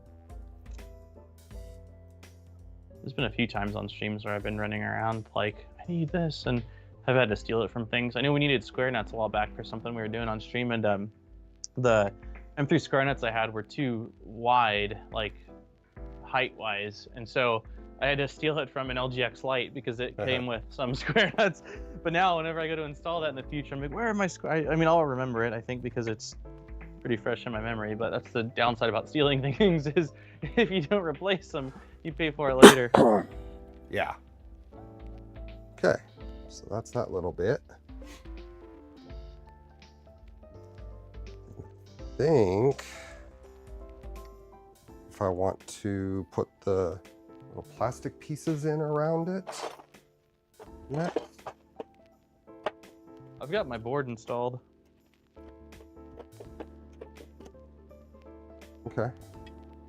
Yeah. Let's get the board I don't installed. know if that was the best order of operations, but yeah, that's what I did.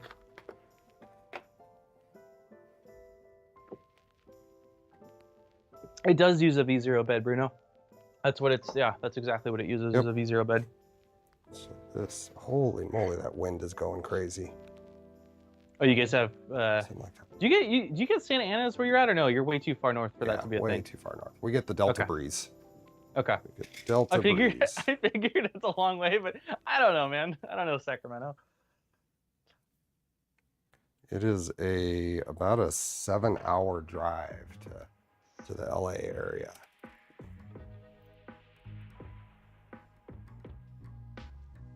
Is the Delta breeze, I imagine that those are cool winds. Yeah. Yeah, because Santa Ana winds are like, it's like getting hit by the desert. It's not. This isn't. These aren't all. We need to put the pie shelf in here. So. Oh, okay. This pie shelf. So this goes in here, like. So to take out 3 of them. Yeah.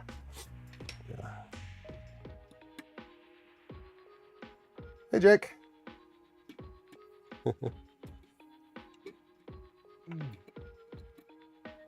How goes things in Millennium Land? I get all that Santa Ana. Oh yeah, Killa, you're down there.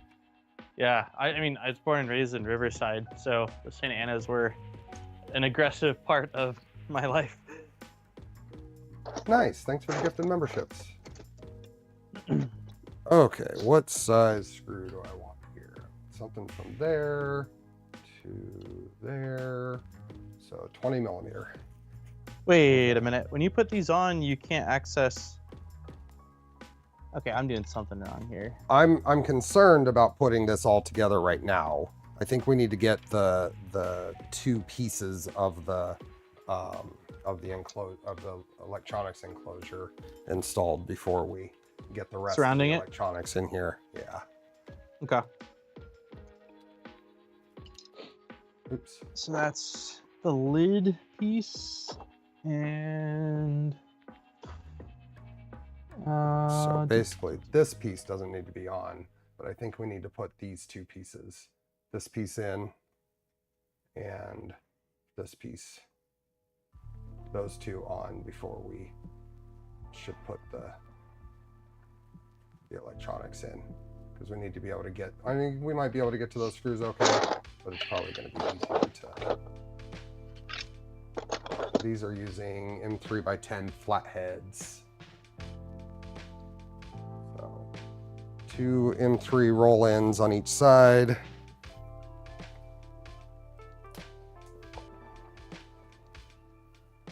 Interesting. So this piece has what looks like dovetail. So let me catch up. Let me catch up on chat here. Hey, Salty Day. Hey, Scott. How's it going? It's going well. How's the Pi connecting to the MCU on this? Just USB. Yes. So we're using, because we're going to use USB CAN bridge mode on this controller, we need to connect the Pi to the controller via USB. Alternatively, we could have used UART, but we couldn't use CAN to USB or USB to CAN mode at that point. So, going pretty good. Been working on electronics, which is always fun. Yeah.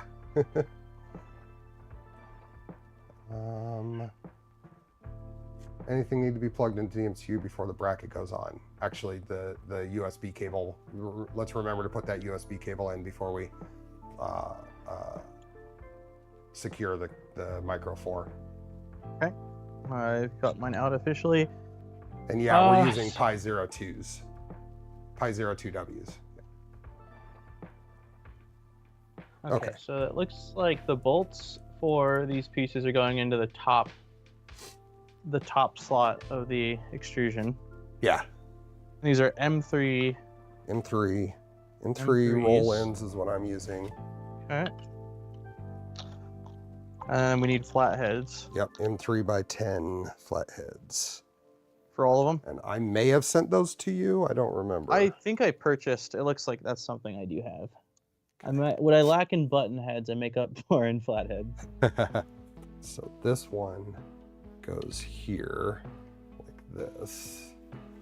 So that lines up there. Fiddly to figure out here. Does it matter whether we put the big one or small piece in first, or they can both fit fine? I think they can both fit fine. Okay. It's tight. Just lining up the screws here, and then the small one. I need to find the piece. There it is. Oh, this is a tiny piece. It's tight. Well, it's just, yeah, I mean, it's... You gonna tell me it's not tight, Steve? You gonna tell me there's a lot of room to work? It's tight. Oh, no, I haven't gotten that far. I haven't gotten that far. I was like, Steve, yeah. I'm just trying to see whether... It's hard for me to even see whether my screw's aligned in the back because of the angle. I think that's good enough. Famous last words. God, China trip was awesome. I am hoping at some point in the future to get back. Oh, this is hard to get to from a screw point of view here too. Oh, yeah. Boy. I repeat, it's tight. Oh, it's toit. It is Tiger tight. toit. Yeah, it is. Might need to be using like a Allen key. Yeah, maybe. At an angle. Maybe. Bust out my wares. Let's try my longer boy. You said M3. Oh, come on, Daniel. Don't tell me. There they are. These got to be M310s. You did, or I don't know if you sent them to me. It looks like I ordered them off Alley. It's got that classic Sharpie on the plastic bag. That's like nearly smeared off. M310s are awfully, let me see. M310s might be too long. Okay. No, M310s will be fine. M310s are fine. Okay.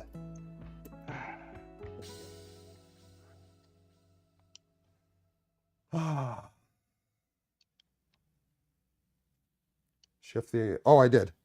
It's not covered over.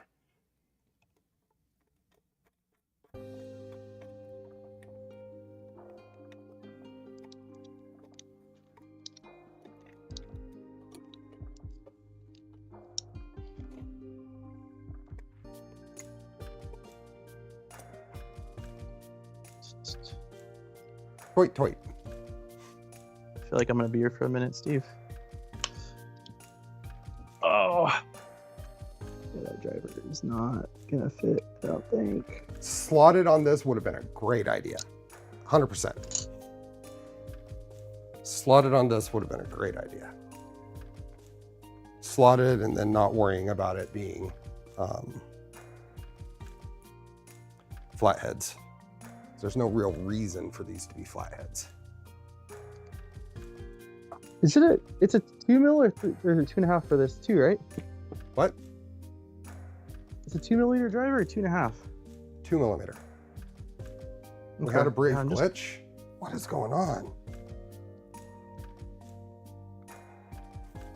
I'm gonna work on getting the first one because I can't. Any thoughts on using a V0 bed as the heating element for a chamber heater? Seems like I could integrate a charcoal filter and the whole assembly could replace my Nevermore. For a heater like that, you want a lot of surface area. And a V0 bed doesn't really have a lot of surface area. God. I am struggling over here, man. It is not the easiest. That's for sure. And all these black parts make it so. It's just like, yeah, there's no light shining in, so I'm kind of going in blind here. Okay, I got the one in. I just need to make sure the second one's actually aligned before I go nuts with it. That's in there.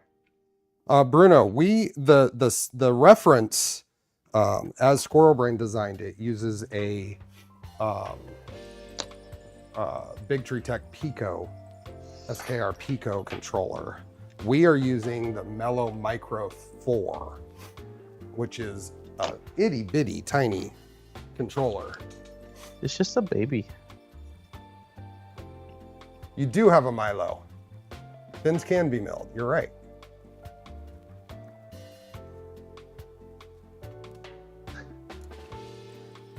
Better just put one screw in this and call it good enough.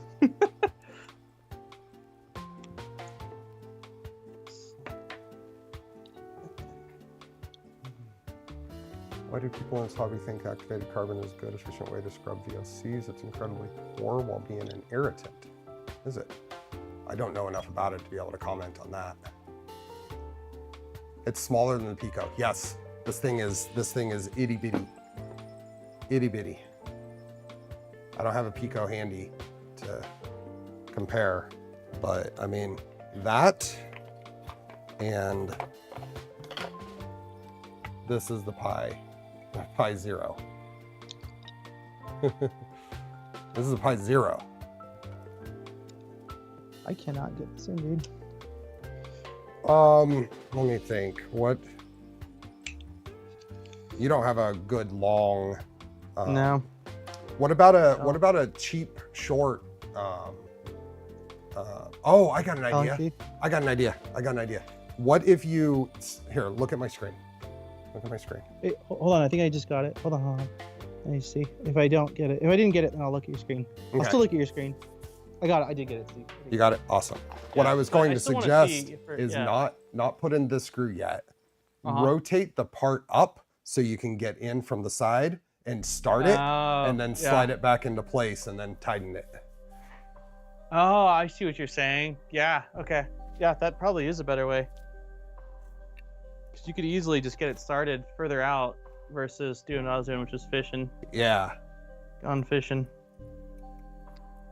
Okay, and then what are the dovetails for on this guy? The top notches into there. This piece here. This basically goes on like that.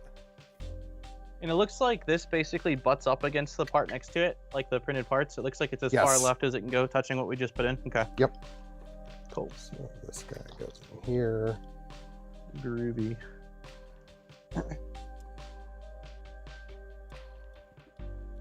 Oh, at least like this little guy. Oh no. My roll-in went into the abyss. Hold on. Go back to me. Push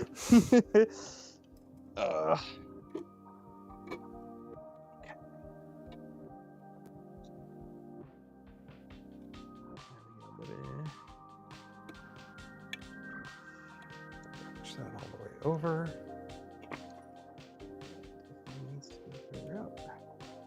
You use this, I'm assuming you use the same M310s for... Morning, Bob. M310s, yep. Yeah, cool. This will go on here and slide into there.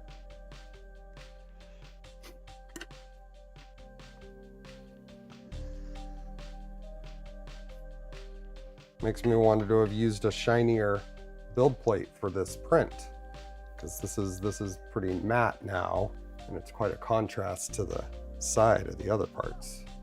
Mm-hmm.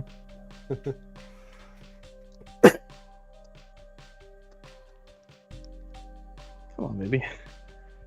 Come on. There you are. Okay, got one in. Okay. So I think it is a smart idea to plug this for. Oh. You're moving the board? Moving the board so I can plug the USB cable in. Oh, gotcha. Because it is very tight. The particular board placement in here was so that there was room to plug in the USB.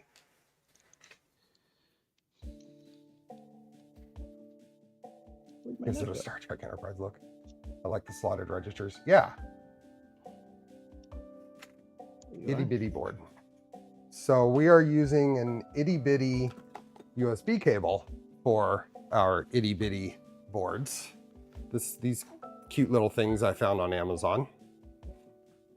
Yes. I'm fairly certain it is a data cable. We may be in big trouble if it's not. But this is going to plug in right there. And I mean, that still sticks out quite a bit there. Let's see, where is my Steve cable? There it is. This will come around here so that can set. Wait a minute. What? Oh yeah, it's USB-C to USB micro, right? Yeah. Or micro USB, yeah. Yep, because we're using a 0.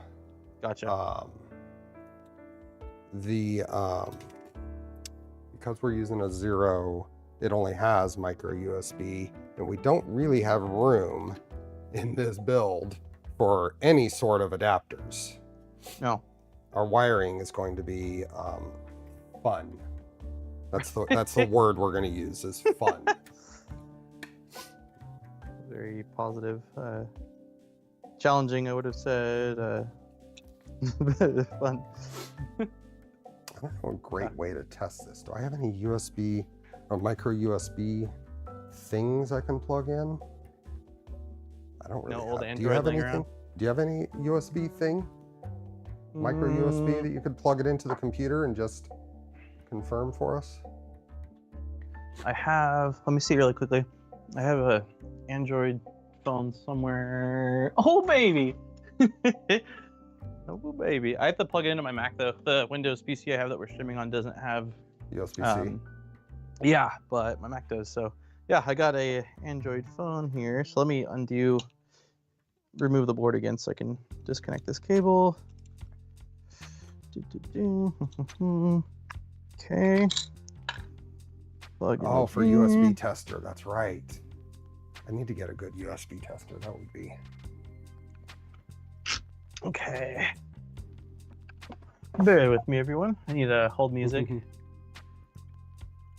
Okay. While we're waiting, there is a link in the pinned post and the description for Polymaker filament giveaway. Hit the like button on your way. Yes. Yes. Nearly 300 people here. 121 likes right now. Okay, powering on the phone. Oh, dude, this phone is so dead, man. It'll probably take me a minute to juice it.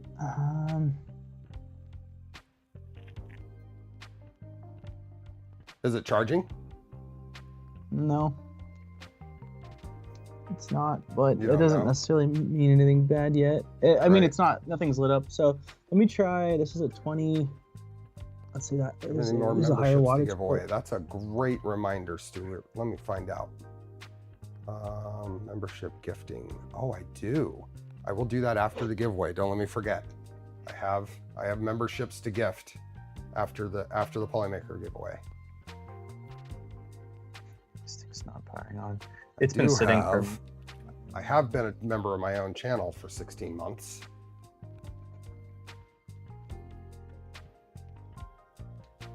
I don't know, Steve. I don't know how long I want to wait. You're still waiting for your spool, Martin? Well, let's keep going. I mean, Okay. we can't do anything about it if it's wrong. We'll Yeah. have to order something for Wednesday. You can cry a little bit and then order something. Yeah, that phone is not powering on.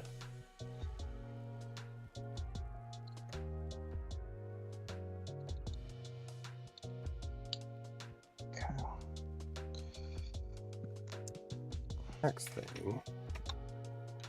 Here, so Are you gonna install the Pi I thing think. yet or no? Well, we need to do some soldering on the Pi, right? Oh gosh. We need to put a header on it Yeah. because we are going to power the Pi from one of the ports on the Micro 4. We're not using the Micro 4 for any other 5-volt things. And looking at the schematic for it, I feel comfortable that it's going to supply enough power for a Pi 02.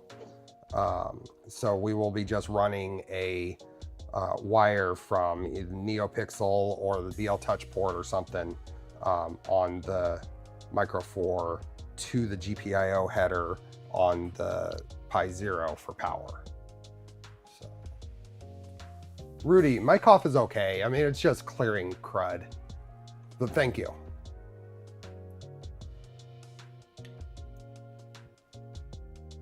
Hey, Keela. Found out about the free gift and memberships. That's so cool. Yeah. Stuart, thanks for the gift and memberships.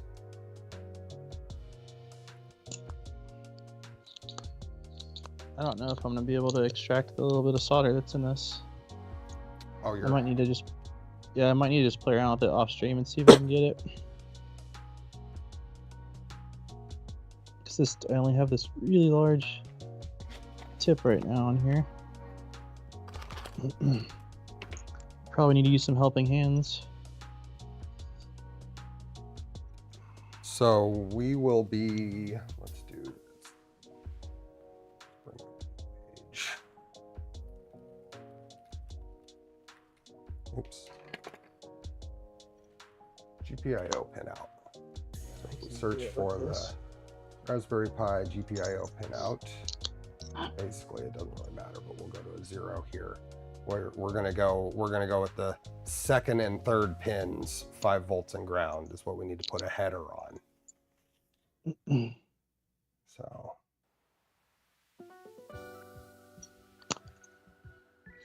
the box drill kit is finally on their way. It should arrive on Tuesday or Wednesday. Awesome.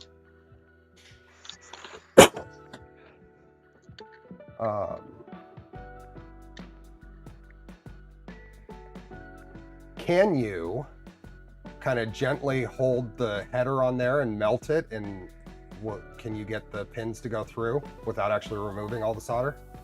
I could try it. I might be able to just put a big blob of solder on the iron and kind of heat both and try to clear the bridge that I'm sure it'll create, you know? Yeah. So it's going to be tricky otherwise, so just going back and forth, 1, 1, 1. I don't know where the connector is, but I know where they're at, the other ones. There's a it's just a like standard 2-pin JST, right? Yeah. Yeah. Tuxedo, yes, the GPIO is standardized across the Raspberry Pis. I just saw a link with a Pi Zero picture, so I figured I'd click on that one to use. That's all. And which two headers is it, Steve? So if you look here, we're going 5 volts and ground. So with skip the one. Pi oriented that way, skip 1 and then the next 2, with 5 volts being the first, ground being the second. Yep. Let's see, facing like this. So grab a header here, not pH, I want XH.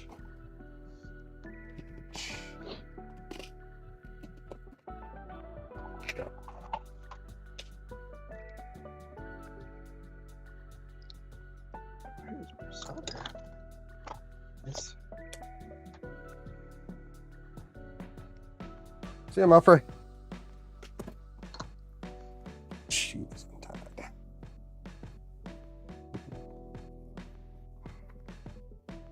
Buddy.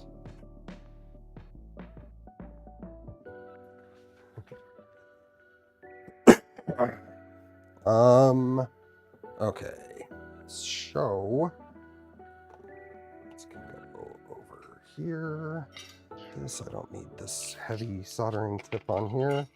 Switch it. Let's go here. Here.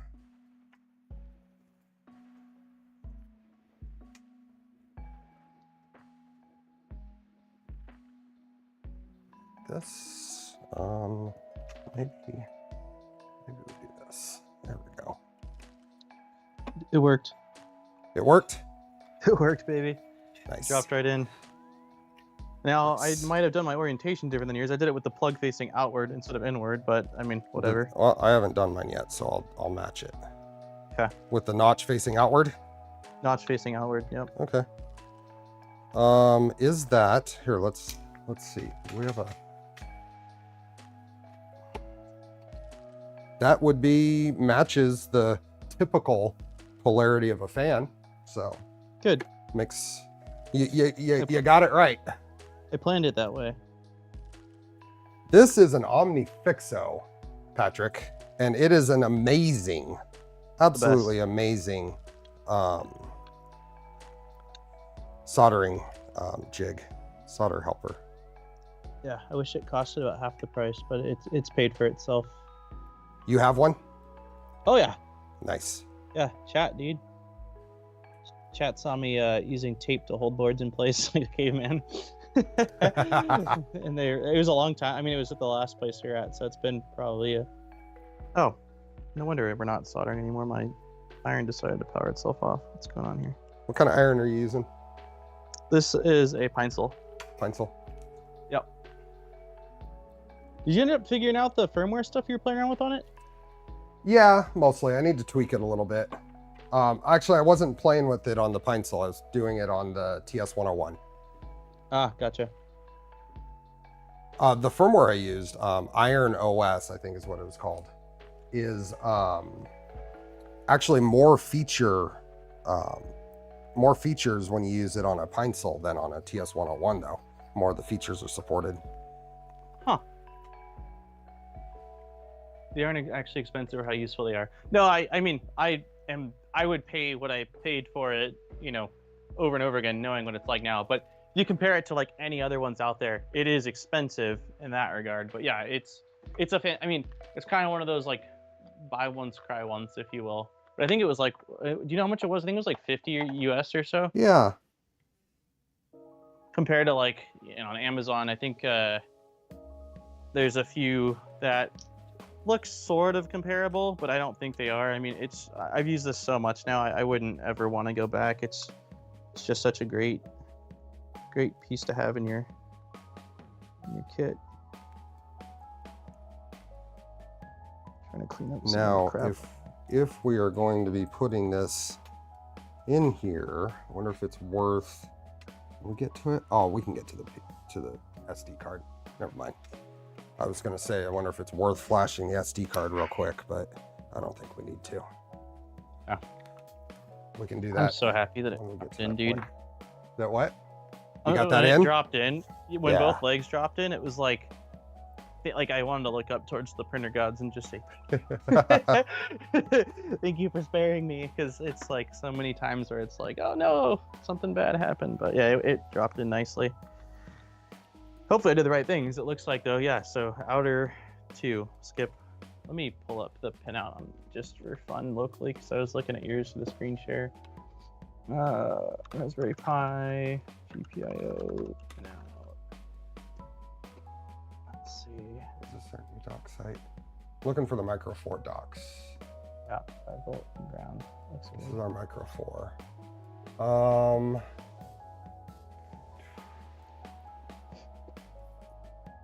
Hey, V0LN. You can watch both.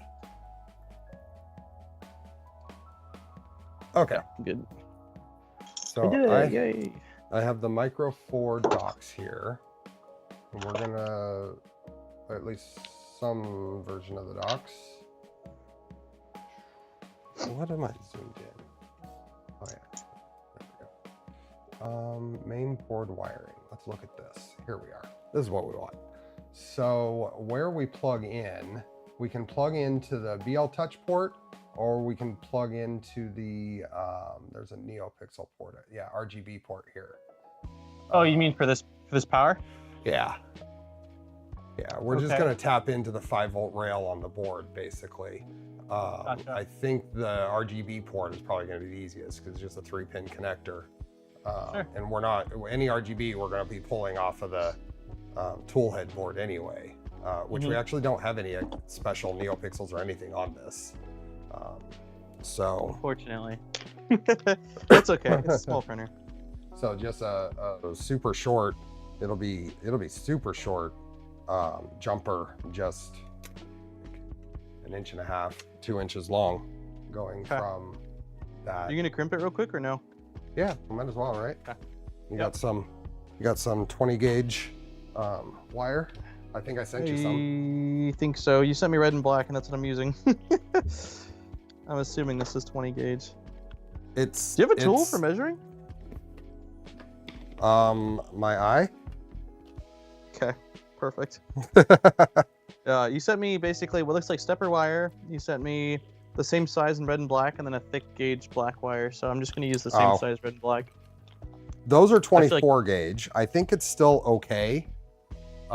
Because this is only, what is 24 gauge current capacity? UV LEDs would be cool. Yeah. That vertical Z pillar's asking for some RGB. It has a full armoring on it that could be cool. Yeah, wait till it's done. Once we get it all ready for battle, it'll. All right, so this is much thicker wire. We could use any of these end stop headers too. Okay. Do we want to do that? It's still a 3-pin. It's the same thing. Sure. That's fine. No, we don't. We don't want to do that. We don't. Okay. No, never mind. Never mind. I'm looking at the diagram and my eyes are seeing one thing and I'm getting things confused. We can use an end stop port, and that at least frees us up to use that RGB port later. So if we want to. So you think we are going to use an end stop port? Yeah. Okay, cool. As long as you know the direction we're sailing, I'm just rowing, baby. You got the captain's hat on, man. I'm just here rowing, and then if we get some water on board, I'll get buckets, dude. Other than that, man, you got my full follow. Yeah, I did end up grabbing some thicker wire just because of what this is, but.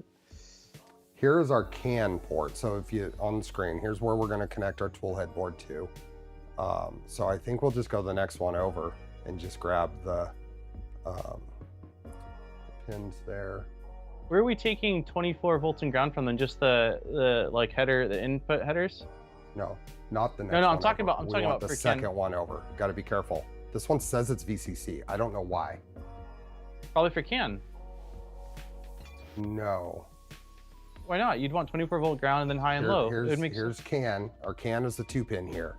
Yeah, but I'm saying like one, we want to feed 24 volts and ground in the same wire, so wouldn't that make sense to me? For CAN. For our tool head board, I don't want to run power from here. That's a low current, and we've got a Rapido 2 on there. I'm gonna run power for the CAN board off a heat 0 here. And then we'll run ground into a WAGO. Okay. So sounds good. But that to me makes sense as I'm not sure what this port is for, or if this is a documentation error. Here, let's look. Let's see if their schematics agree with their thing. How do I? It feels like it would be a CAN, like for the CAN cable, just to not have to run 324 volt. volts. Not high enough current for that though. You wouldn't want to run any toolhead board off of that little port. Okay. It's for 24 volt probes. Gotcha. Okay. I'm not going to take the time to keep searching through on that then. We're going to go the second 3-pin over and make sure you don't accidentally plug in the other one. Yeah, there will be a boom boom. Otherwise, we will be feeding it an extra 19 volts, and that's not a good thing.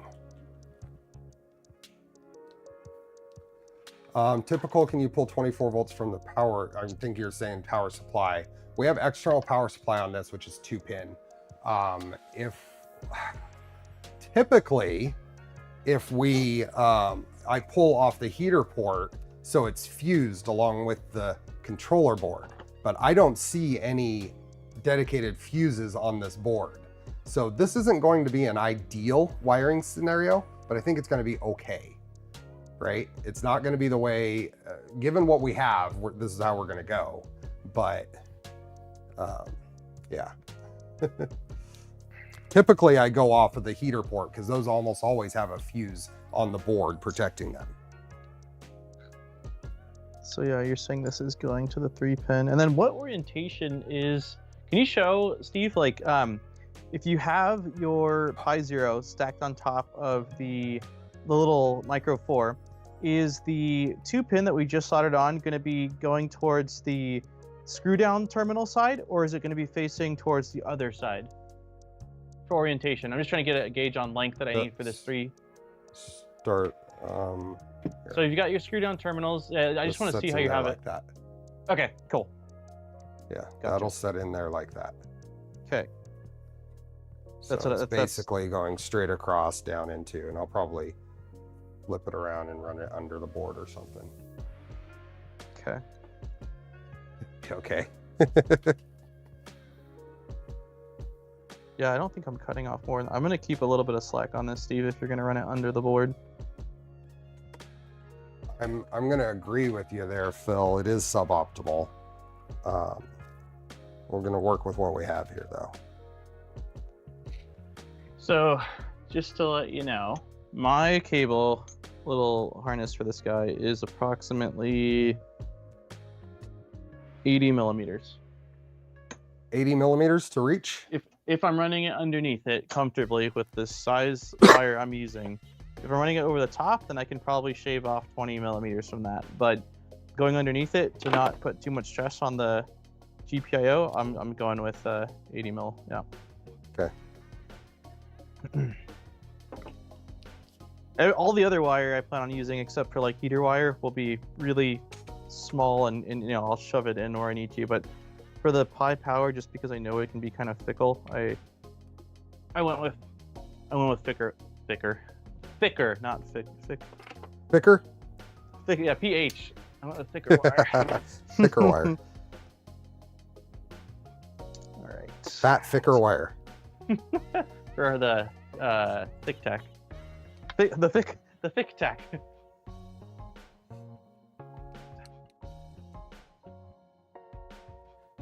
we don't have a lot of room in here. We are going to use some WAGOs, and the WAGOs are going to be VHB'd to a side of a printed part because there just isn't room for a mount. Zombie, thanks for being a member for 34 months.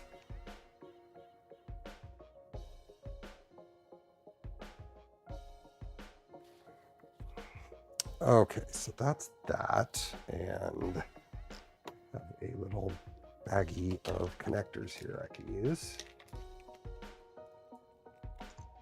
Yeah, the wire might be a little wide for these crimps, but it seems like it's biting into at least the wire good enough, and it's just 5 volts, so I'm not gonna worry too much. Is that the wire I sent you? No, I went with thicker wire. It's probably even thicker. Yeah, quite a lot thicker, man. Uh-oh. Hey, buddy.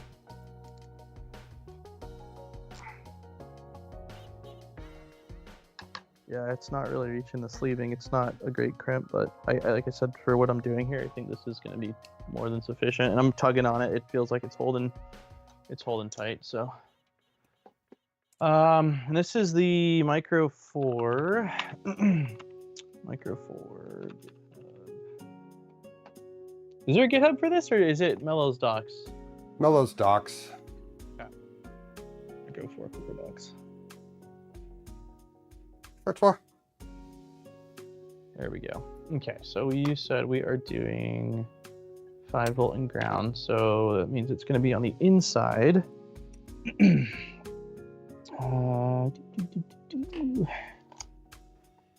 we are.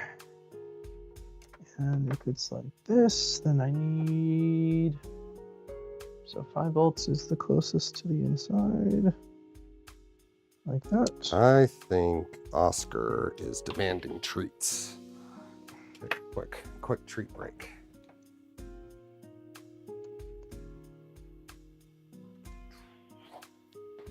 This wire might have been overkill, man. I'm debating on creating a secondary harness with the thinner. I'm gonna do it while you're doing this. Create another harness with the wire you sent.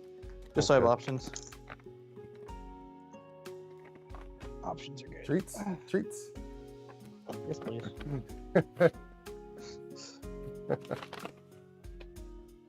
All about the treats. You ready? Am I teasing you too much?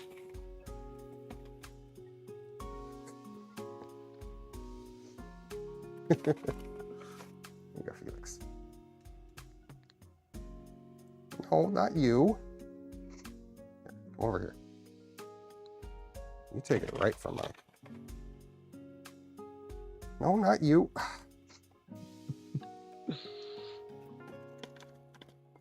You really like your treats.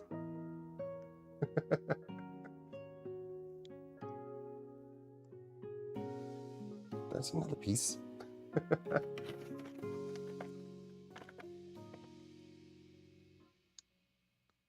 There you go.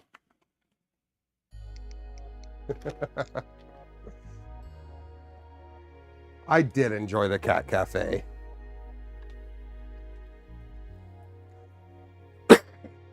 It was a nice little surprise to see that. They are getting big. I wonder how heavy they are now. They haven't really grown a ton in the past while, but we can see. We can check our litter robot. It tells you their weight? Yeah, they're right at 10 pounds each. They have not been gaining weight, but maybe that's where they are. Felix is 9.2 pounds and Oscar is 10.1 pounds. They're fed and they're happy, so that must be about where they're gonna, they're gonna fill out as they get older. They'll get a little fatter, I'm sure. Bearded Printer, thanks for the gifted memberships. It's different. It's different. These are some picky cats. If they have the same canned food too many days, then they'll just sniff it and walk away. Yep. I remember when my cats used to eat it every once in a while. I'm like, what gives? This is top-notch stuff. Yeah, they might be fully grown. They are about 9 months old. They will be 10 months old in 2 weeks, in about 2 weeks.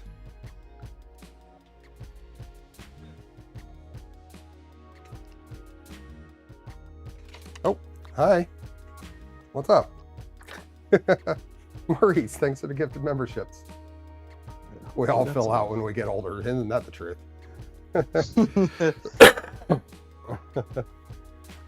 Okay, let me finish crimping this.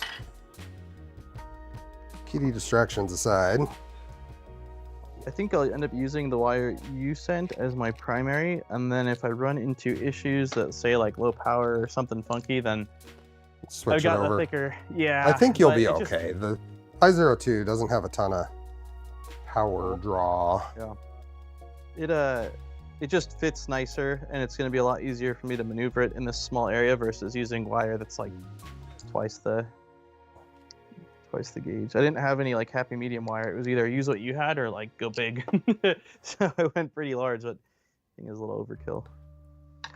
There's no such thing as overkill in this build. Yeah, that's fair. Until it doesn't fit. Until it doesn't fit, then. I know I'm gonna suffer trying to get this like electronics bay all squared away, and so I'm trying to not. Yeah. Like I want to play it on beginner or intermediate, not expert mode. That's basically that's where I'm at, man. Like give me some, give me a little bit of help. Okay. Mark, yeah, this is a small. It's 120 millimeter cube build volume. It's basically 2/3 of a Ratrig V-Minion.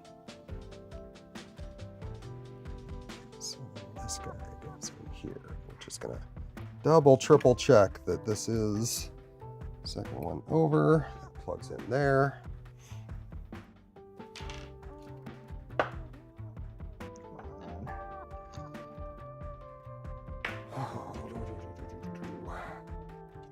My nose pliers, which are missing. Of course they are. Why would they be where they should be? Here they are. They fell. Where'd the wire go? There it is. What? Cat is about 8 pounds. Her kittens are now 10. All right. Yours looks about the same length as mine. What's that? About the same Yours length? looks about the same length. Mine might be a little bit longer. It's hard to get it. Yeah, mine's a little bit longer. But I'm going. You said you're going underneath it, man. So now you got me going underneath, and that needs more length. It needs more length? No, I'm saying like. Oh. I'm not saying you need more length. Yours might be fine, but I'm saying like you need more length to go underneath it versus just dropping it straight down. So I'm giving myself a little extra slack. Okay, so this is going to go on here like that. So let me get some M2. See where those are. No.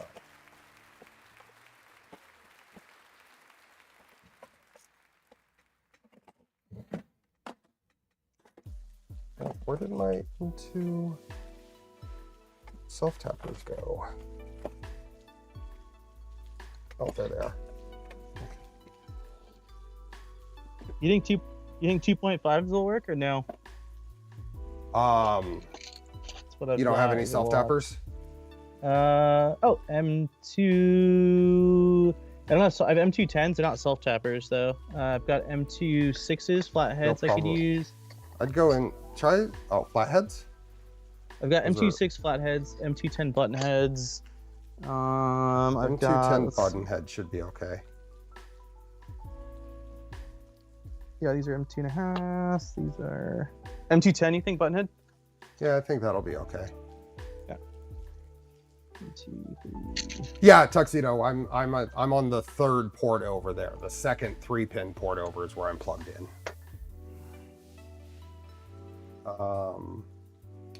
It is a 24-volt bed. Nice. Yep. Micro 4-inch U-board used with a small can tool head board. Looks like it would be a perfect match for a micron or solid fork. Could. Yep. Okay. So 1, 2, 3. These guys.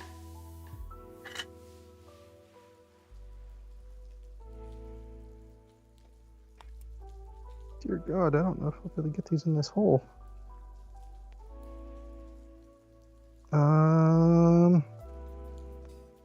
Self-tappers would have definitely been...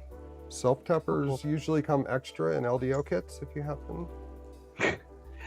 Yeah, it's the last last full run I built was 2 years ago before we moved. So that's the, let's see what's in here.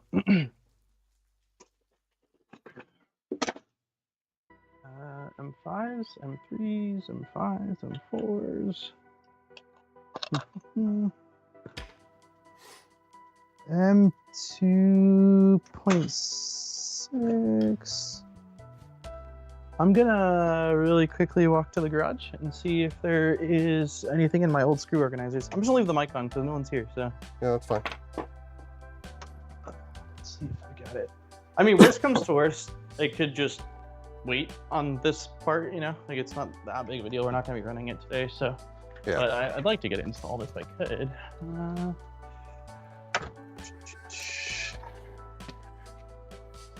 Let's see.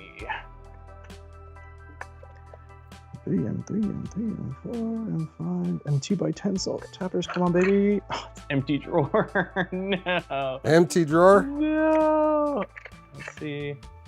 M2x6 flatheads. Here, I know. Oh, that might not have been in our spreadsheet either. No, I don't think it was. Yeah. Yeah. Now you can try running. Were those button heads too tight? Yeah, I couldn't even get it started. Do you have a reamer? I do have a reamer. So you could just ream the beginning of those holes, and then it'll make it easier to start them, and they will probably go through just fine after that. Hey, Garrett. Oh. Ouch. Okay, yeah, I'll try that. Yeah, that's not a bad idea at all, Phil. I'm coming up. All right. We're going to be pulling all of this apart and back together over and over anyway as we end up wiring this. But I lied. You found some? No, the reamers I have start at M3. There's no M2. Oh, not. I'm sorry. I meant like. Do you have any kind of just a chamfer tool, some sort of chamfer tool that'll fit in there, or even just spin your X-Acto blade in there gently? Yeah. No, let's see. Just to open up the beginning of those holes just a little bit is all. Yep. Let me find one with the pointy.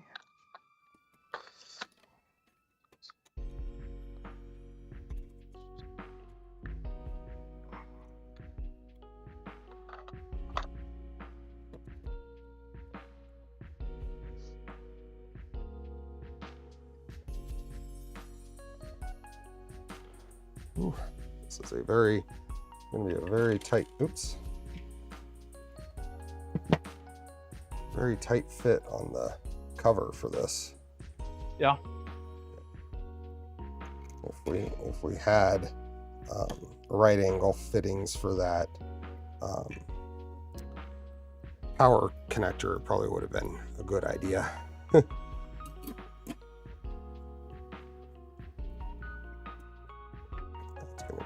I'm going to just do a test fit here to see if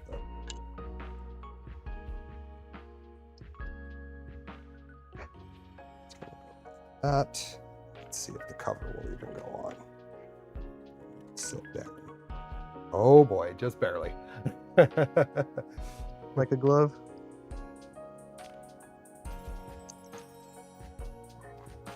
Just barely. I'm not entirely convinced that these are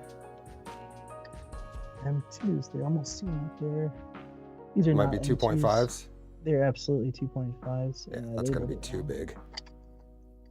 Let me look. Yeah, these are 2.5. So I've got... I'm going to try the flatheads just for fun.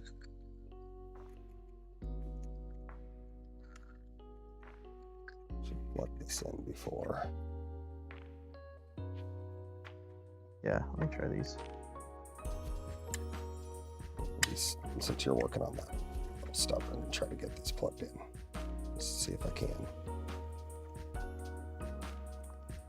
Yeah, looks like flatheads are working. So, not the prettiest since they won't be flush, but whatever.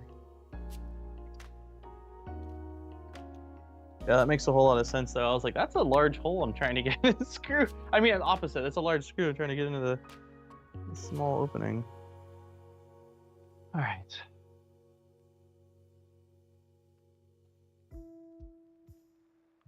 Huh? Is this this is the Micro 4 stand? I don't know if Steve answered that, but yeah, this is the Micro 4. And what did you use for your socket heads to attach it all to the? I got it. Huh? What did you use for your socket heads for the longer ones that we need? M3x20. Okay. There. I'm gonna not do that. I'm gonna install the power cable first, I think. Yes. That was fiddly. I'm going to. Does it matter which port? Or you went with the far out one? Okay. Far out. Far out, Far man. out, man. Alright. Beautiful. Beautiful. Oh, come on. Come on, you can do it. There we go. Let's see. Okay. Holy cow. Why? There we go. Wait a minute. Nothing. I'm playing musical chairs with the one screw that actually goes into it. I've put it in 2 out of 4 wrong spots, so it goes in the left one. There we go. You said M320s, which are going to be these guys. Hey, Captain Kernakes. Welcome. Bring wings and pecs to Murph this year so I can sample. Oops. Dude, how are we gonna get? Oh, okay, we don't need to access the end stops after. I'm just thinking, like, I can't. I'm not gonna access any. I don't see a reason. The only thing we're going to need to connect to is the CAN port, which I think we can squeeze in there. There's no way, dude. You can get your finger in there and get the CAN port connected, or use a screwdriver or something to push it in. All right, man. All right, I'll do it for you, but it feels like it's gonna be tight. And all the steppers should be fairly easy on the other to get side. to. Yeah, those are fine. Those are fine. And then we'll need to get to the bed, the thermistor. So a lot of this we'll have to pull the pie off again to get things all right. As long as we're in agreement. Don't worry about that. Yeah. We'll definitely have to pull the. Oh yeah, that part doesn't actually belong there yet. Just holding that there. Yeah, it is tight. And then this thing goes in here. And this is what I'm going to VHB WAGOs to. And I'm hoping that will work okay. I think it will. That all matches there. So I think there's some heat sets to put in this. Which part are you? Can you raise up the part that you're going to be using heated threads with? Oh, that guy?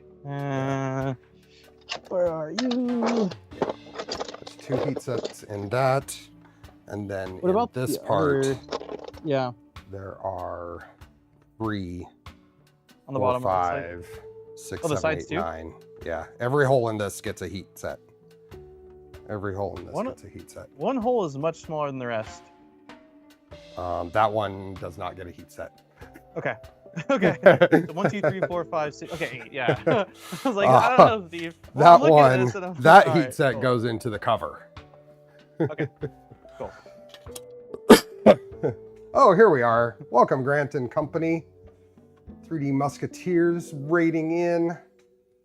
Hey, MLV, Da Vinci. Hey, Amber. Hey, Grant and Kisker. Tarsman and Mad Cat. Welcome. Going DH, Griffin's Closet Print Farm, and Simon. How was the discussion on the H2D and its puzzling use of a laser? I will say I got the non-laser version, and my first impressions are it's pretty. Nice. Yeah, but definitely I don't have any interest in using a laser with the printer. Hey, Matt. Playing by food talk again. Hey, Landry. It's 20% food, 50% H2D, and 30% index. Now the index I'm interested in. That's my game. Index is my game. BondTec? It's my jam. Yeah.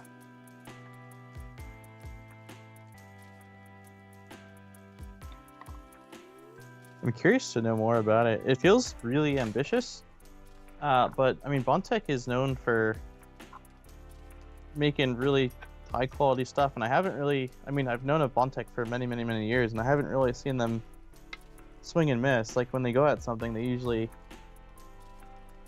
do it well. So I'm optimistic, that's for sure. Yeah. Unfortunately, I'm not going to make it to Rapid in Detroit. It's just too many trips and too much that I need to get done here. So they're going to be there. I met some of the team, particularly Olaf, at Rapid in LA last year. But, oh, BondTec? Yeah. Yeah, they were my first Murph in 2018. I was working at Matter Hackers, and they were right next to us, and I was so pumped that they're Swedish because I got to ask them, like, "Hi, how are you?" in Swedish, like the few words that I know. I was like, I never get to bust out. I don't know a lot of Swedish, but like I know how to say, you know, like if I eat something and it's really good, I can say "väldigt gott" or "very good." Like I know, just a few things. Them, and it was funny because it was them, and then Olsen Ruby was next to them, who's also Swedish. So I'm like, oh my gosh, it was a treat. Oscar is wandering right now. He's exploring the garage.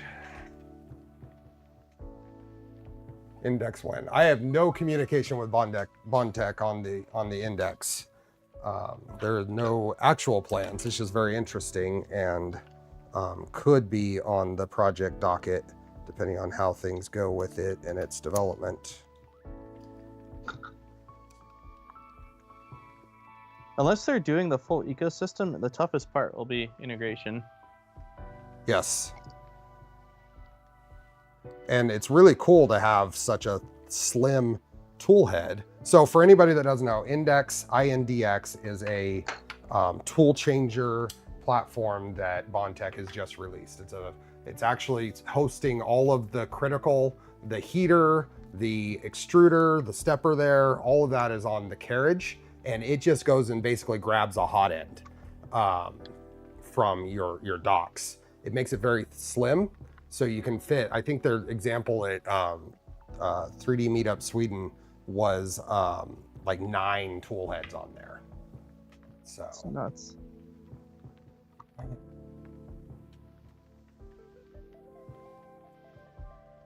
Ah! What'd you do? Went a little too. Oh no! What'd you lose? Just my marbles, man. No, but when you're putting in the heat inserts on the bottom, it's very easy to go a little too far. So just be careful. I should actually start putting heat sets in. I played peekaboo with one of the heat inserts and had to push it in from the other side.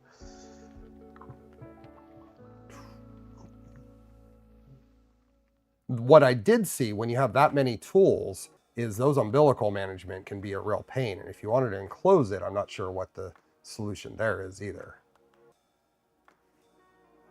Okay, we are screwing things up here. There we go.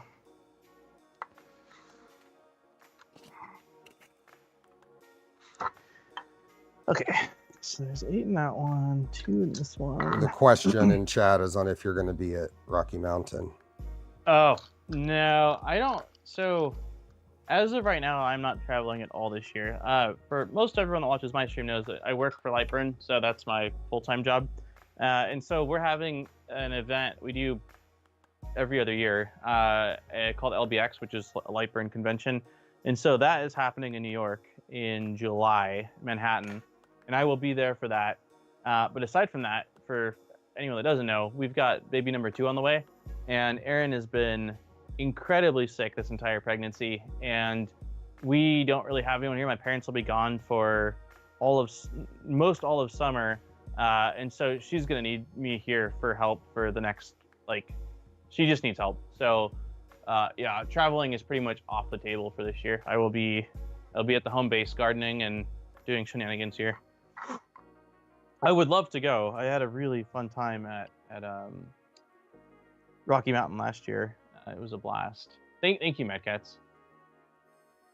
Yeah, Lightburn's awesome. I've been with them now for 3.5 years, I think, which is crazy.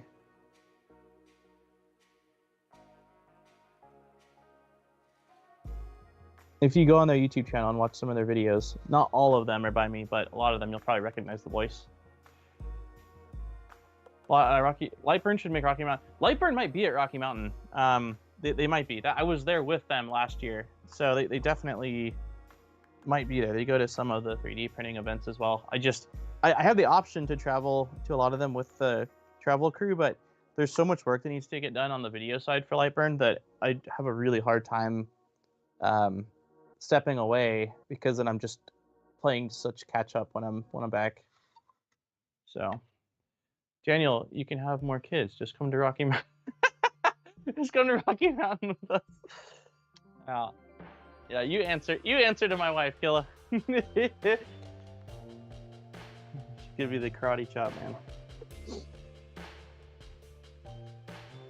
man. Someone had asked. Oh, go ahead. What are you going to, Steve? This year, as far as events go, like what? Oh boy. I will be at Rocky Mountain, where Max and I are going to drive again, and take printers and equipment and all that fun stuff. I am hoping to make it to Murph, because I was not able to make it last year due to catching COVID. When is that this year? Because I know that they've moved things around. Like, what month is it? Is it May now, or it's end of June? Okay, yeah, they really moved it. Because I think it was April at one point. Oh, ages ago. Ages ago. It's been in June. Was like the first year. No. Yes. Oh, I did the same thing. Pushed it all the way through. It went so right like, through. Yeah, there's like a really thin line of like, okay, resistance, and we're gone. I wasn't even pushing. I didn't feel like I was pushing all that hard. Oh, I just did it twice. Holy moly. Holy moly. Strong, Steve. The Lightburn decision to drop Linux support made me sad. Yeah, that was something that was, believe me, Arachnus, there was a lot of thought that went into that. It wasn't something that was just done lightly, but the reality of it is that there's only so much dev power and dev time, and they really had to analyze like where the time could be best allocated, and it just did not make sense. But it was certainly not something that was like, yeah, we're just going to drop it. There was lots and lots of like, can we do this? Can we do that? Like I'm not on the dev team, but yeah, it wasn't something that was just like a quick thing that they did, believe me. If Modbot gets Aaron offside, who will prevent him going midstream with the abomination that is pineapple on pizza? Were you able to recover it, Steve, or no? Yeah. Okay. Yeah, I'm doing the other one, trying to do it a little more with a backer, but the... There we go. Yeah, that was my moment of panic, was went too far, like, gotta get it back in. Yeah. Yeah. Hey, buddy.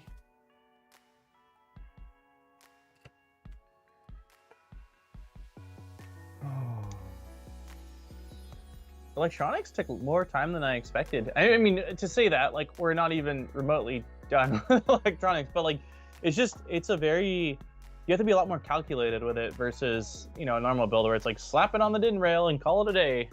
Yeah, the whole thing is going to be quite a, look at this, I can just go anywhere with this. The whole thing is going to be quite interesting to actually wire. And just to verify, on that piece you're working on right now, there's when you're doing the ones on the bottom, the 3 in the bottom, there's one that goes into sort of like the longer post. We don't need 2 on that side, do we? Which one? What? Which piece? This piece? This is what I just did. Wait, you're putting heat inserts into that? Yeah, there's one on the end. Oh, okay, got it. Well, I should probably take my iron back out. I'm talking about the one that has the This fan piece? that attaches to it. Uh-huh. Yeah, so if you look, yep, Oh. so the one, That's a good question. Let's find out. so I Let's put a look at heat the CAD. insert into that one. I already put a heat insert into that one, so hopefully you needed 1, but I'm wondering if we need 2, if it's something that's attaching from top and bottom. Sure looks like it. Yep. We need Top 2. and bottom, right? Yep. Yeah, cool. Top and bottom. Yes, every once in a while, man, you know. Good job. Oh, thank you, man. Every once in a while, you got a little intuition that plans out. Not usually, but every once in a while. I built one of those flex arms last week. I love the thing. Oh.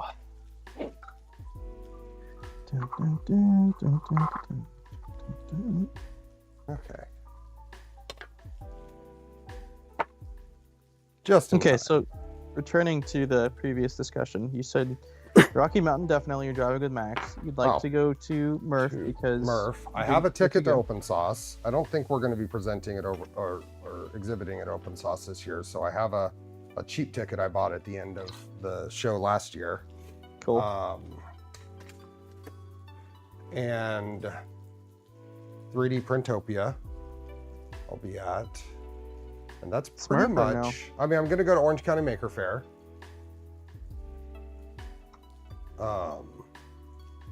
Smurf, the word I'm hearing is they're looking for an alternate time for Smurf. Gotcha. So there may not be a Smurf 25. Gotcha. And that was the thing I keep trying to remember to mention, because someone in chat a bit ago asked about Smurf. I don't remember who it was, but I saw the question. Maybe GPs? I don't know. Yeah, it might have been the GPs.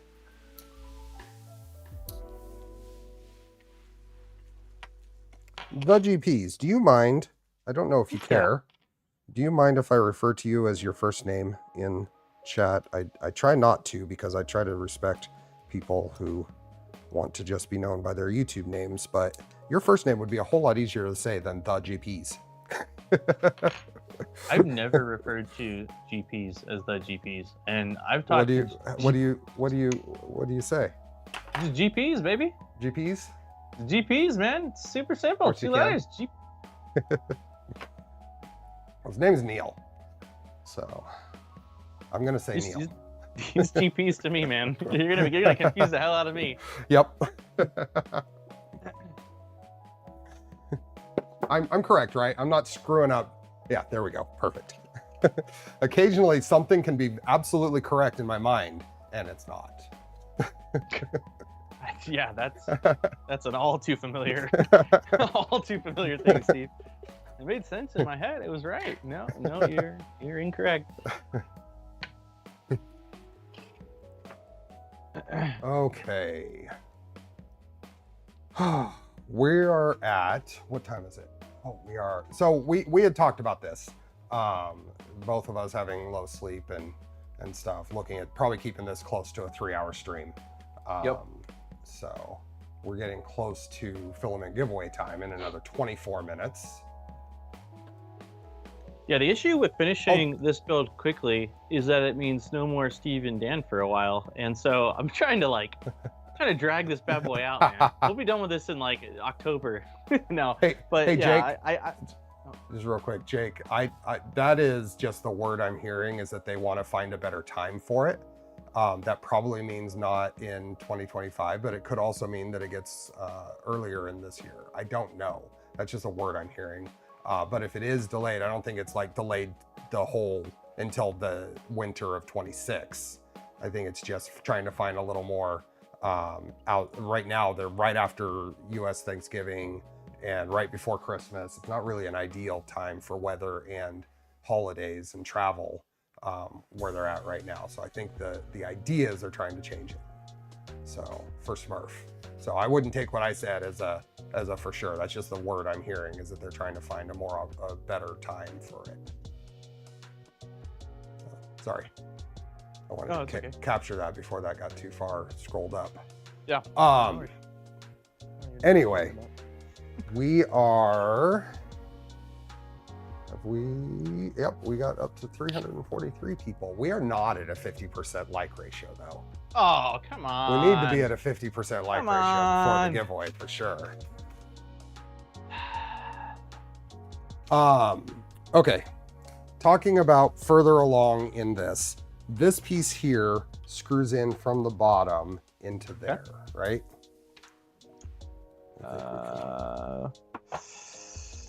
Screws in from the bottom right into here. Okay. What's the gap? Is that for the wires to run into the VHB thing, or what? That's for wires to come in from, it could be for stepper wires. It could be for any number of things there. What I saw though is that looks like a good spot for WAGOs. Let me grab the WAGOs container. This looks like an awful small wall for some WAGOs, Steve. I think they'll be okay. So if we look at it this way, and if we take, I think we're gonna need a 3-pin and a 2-pin at least.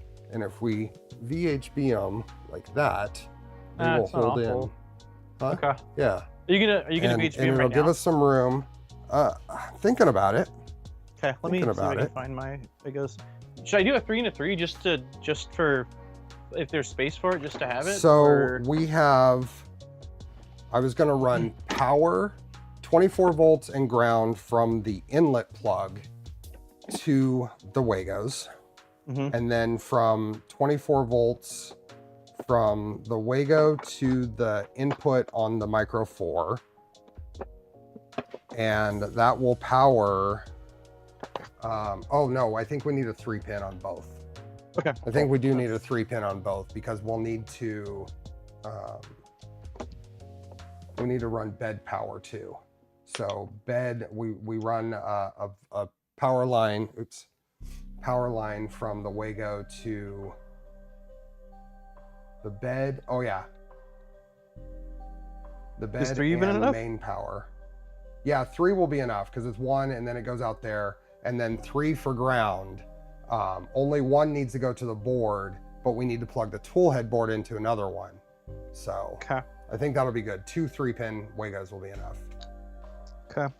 Any concern or considerations as far as spacing them along this wall? Are you going to butt them up next to each other? Are you going to leave a gap? I was originally trying to see if I could avoid the screw, like the M3 inserts coming in from the base, but if they're... I think we should, you're exactly right. I think we should VHB them to either side of that. I think I would go like right there. Yeah, cool. Yeah, just in case that does push up through there.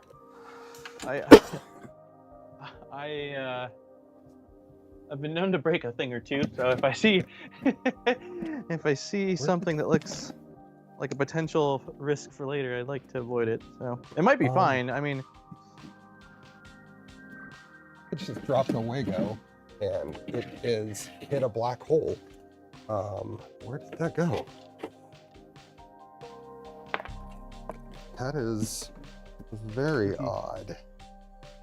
I saw where the general direction it went, and it is not there. I tell you what made me panic the other day. When I was installing the PZ probe, and I took apart Filametrix, Steve.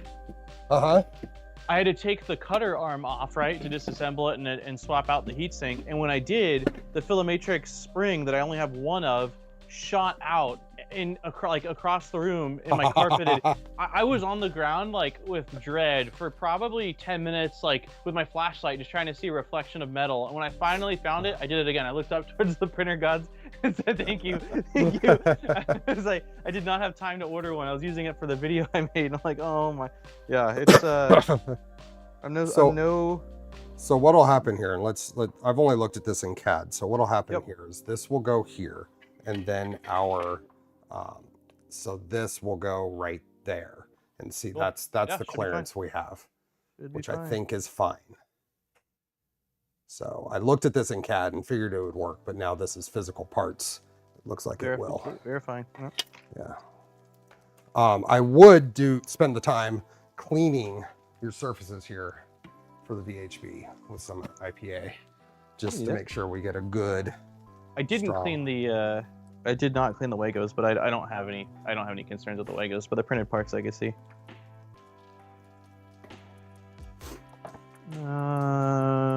Let's see. Paper towels. I had IPA a second ago. We're over 50% like ratio now. So,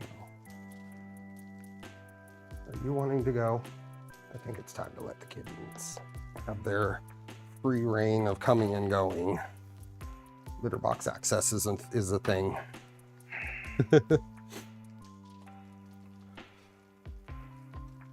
Ooh, that was a lot of IPA. There we go.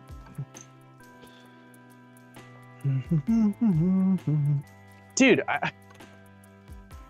what? I ever since we talked a couple, or I don't know, was it today? No, it's when we were talking about your trip, and I'm not gonna say it because I don't know if you've announced it yet. But I've got a golden ticket. Do you remember? Like, you remember? Yeah. So it's been in my head like on and off. I don't think that's been announced. So. No. Okay. Yeah. All right. But yeah, I'm just like, I probably need to watch Willy Wonka. And then blame Steve. Aaron's gonna come home from work and like, are you watching Willy Wonka? All right. I'm going to remove the VHB cover. I loved those books when I was a kid. Willy Wonka? Willy Wonka and the Chocolate. Yep, Willy Wonka and the Chocolate Factory and Willy Wonka and the Great Glass Elevator.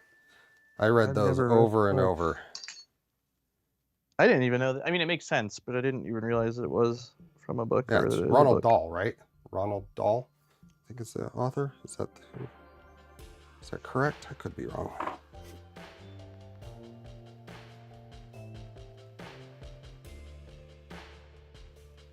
Dropped some ball bearings and got my knee pads out to scour the wood floors. I'd be sweeping a magnet around too. That might be a good way to do that. Oh, I did. Rald. When I was building I knew it was Rald, not actually Ronald, but Roald Dahl. Do you know he also wrote some James Bond screenplays? Interesting. I did not know that.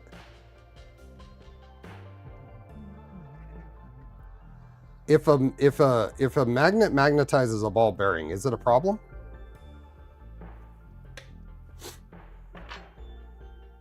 Yeah, I didn't realize it was a book, Kyle. And I used to read a lot of books as a kid, man. That was not one of them. It said it makes sense though. A lot of like the classic stories are based off of a book, but yeah, I didn't realize I think the first time I remember seeing Willy Wonka as a kid was probably the newer one too. Oh yeah, I just turned 32 last year, so.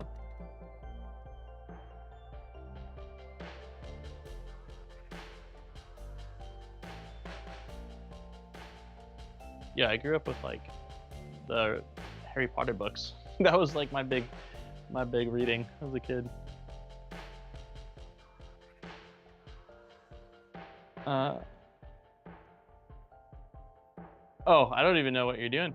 Okay, now you're oh, okay. I was like, now I know what you're doing. You're fixing your N64 cartridge again. Or your Super Nintendo.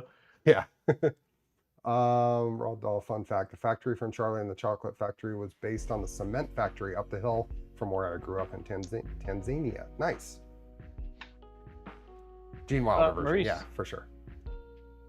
Maurice, you're talking about you seen the movie with Freddie Highmore and Johnny Depp. That's the original. Mm-hmm. No, that's not. That's the newer one. The original is Gene Wilder and okay, yeah, I don't know what the kid's name is. So I watched the original one with Aaron quite a few times, and then I watched the one with Johnny Depp a handful of times as a kid. I think we had it at our house, but yeah, Aaron likes the original one a lot more, which I say I do too. It feels a lot more of the story, I would imagine, than the Johnny Depp one. I don't think there would be any perceptible difference in a magnetized ball and a bearing versus not. Just a little bit of chat. Good question. Would magnetized balls increase friction in a bearing? I don't think so. That's the one from 05. Okay, so I was 13 when that came out. Deanna says I'm half as old as me. I have issues with the printer, the ball bearing are on, I thought. Oh, that's you're reading. PF. I saw the original one in theaters when it was new. I'm sure that was fun. Okay, I've got my WAGOs on. Now, do you think we're safe to bolt it in from the bottom? I think so. Okay. So. Your mic is doing funky stuff, Steve. It's doing funky stuff? Yeah, like, I don't know if it's that way for chat or if it's just me, but your voice seems to, like, be dropping low and then spiking back up to normal, and I don't know why. It's happened a couple times. It's not awful, but it hasn't happened previously. That is a good point, Phil. That would be the concern I would have too, now that you mention it. A magnetized ball might be more prone to holding on to particles, magnetic particles, and causing wear. Looks like it was just a me thing. Nobody else heard it, so I don't know. Maybe Skype. I wonder. Well, it's possible. Cancellation. I'm curious if Skype is actually using my AirPods to chat with you rather than the. Let's see.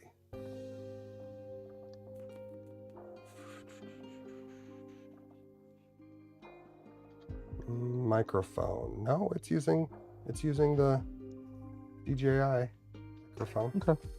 CAD calls for an M310 for this, Steve, which is what I'm using, but an M3 for the WAGO plate that we just installed. But I will say with an M310, it's a damn good thing that we decided to not position them above the holes because it absolutely goes through by a few millimeters, so it would have pushed on the WAGO housing.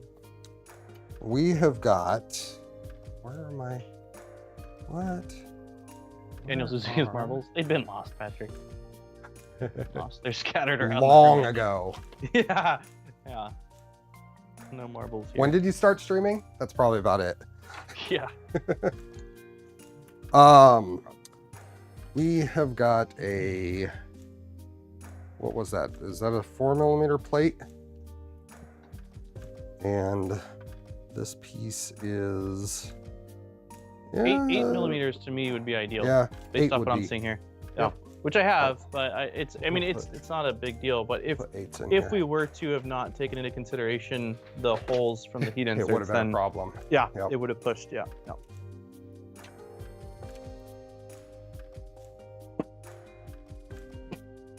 Losing your marbles is why it's best to not take the carriage off the rail. Yeah, learned that with my original V0 build. I screwed up on not attaching the Z-axis's belt. I missed it in the instructions. Not the belt, I'm sorry, the cable chain before. And so I decided to not undo it correctly and try to shortcut it. And so when I slid my bed and the Z-rails off, I had probably had like 11 balls drop onto my laminate floors and just go everywhere. So I ended up replacing it. It was, I learned the hard way. And after that, now that's probably why whenever, like, Steve, you're doing the greasing of the ball thing, I've got my first build, man. Like, it was just, I was, feeling like I'm making progress on the V0, and all of a sudden my bearing balls are everywhere and I'm waiting on new parts, and it was not fun. Not fun. I think we can put this guy on here. Is it the fan? Little fan piece? Yeah. Let's see why not. With the same in 3x8s. Oh. Well, I'll let you do 8s. I'm doing the 10s. Just because I've got more of them. 10 for sure on that corner one. Yeah. Would be fine. But where it comes up in front of the fan, I was just thinking. Yep. Where are you? Wait a minute. So the WAGO thing that we just installed has that opening for wires to go underneath it. Is it going to be an issue that I think we're definitely not going to fine. be able to? Okay, I was gonna say we're definitely not gonna be able to get a plug through there. Like we're gonna have to remove any wires if they are going through there because it's not wide enough. There's also the big ol' opening towards the front of all that. With the CNC, like in the CNC part. Yeah. Yeah. Okay.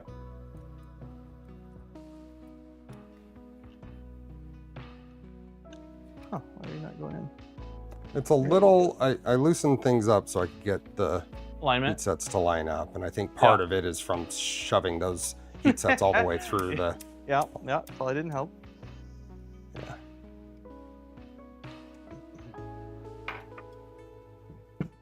I feel like Wednesday's stream is going to be primarily working on toolhead stuff, man. And more wiring, probably. Honestly. Yeah. Yeah. It's be a crimping simulation. I mean, the Y the stepper should be pretty easy to just get it set up and plugged in. Yeah. Z will have to kind of figure out how we want to route this along the bottom, and I think the idea is it just goes across and up through here. There aren't any wire management or anything, so I think it just goes through and then up into there and just kind of hangs out underneath. How do you keep your fracks to stay put? Is it just spring tension? Yep, just spring tension, and it's pretty good. I mean, that's almost fully extended, and it just kind of sits there. I did not do the bearing version. Turtle recommended the bushing version, just the washers, does have a lot more kind of friction to hold in place.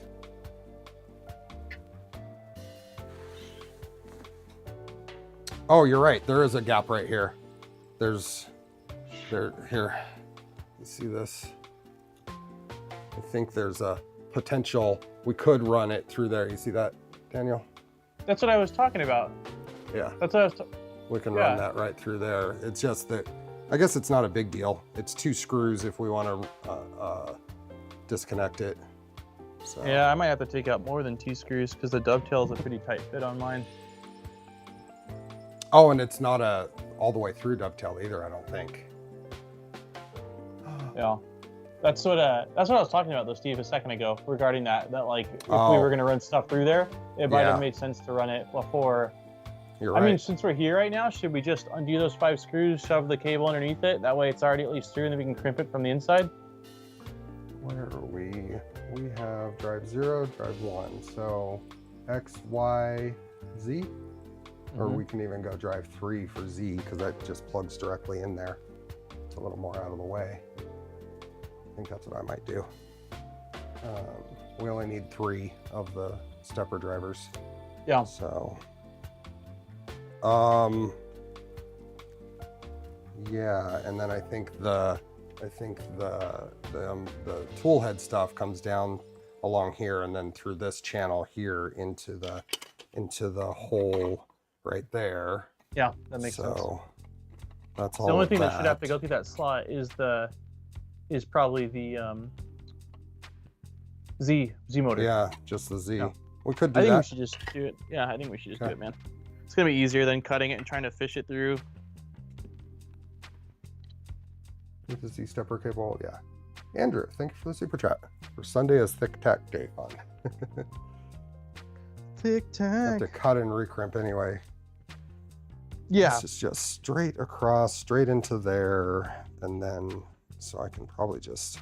I wonder if I think what he's saying is I don't know that I even need to disconnect that. I might just be able to push the wires through. It sounds like a pain to me, dude. It does. It does actually. I'd rather remove 5 screws than get out my needle nose tweezers and like catch the wire, peek a wire, you know, yeah. I mean, you be my guest, Steve. If that's the route, but for me, I'm taking this thing off.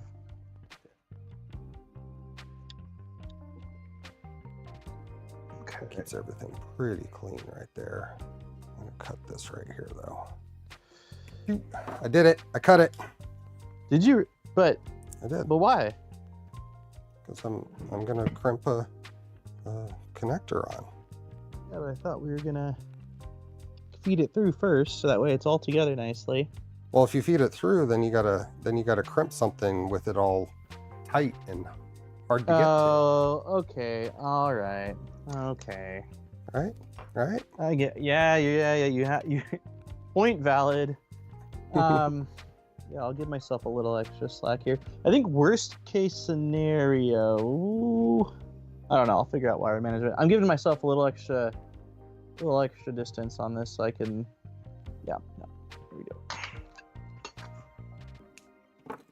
You're right. Yeah, It'd be a very tight crimp. tough Yeah. to do crimp. Yep. You are not incorrect. I was more focused. I hadn't looked that far yet down the path of things. I was just like, how am I getting this in here easier?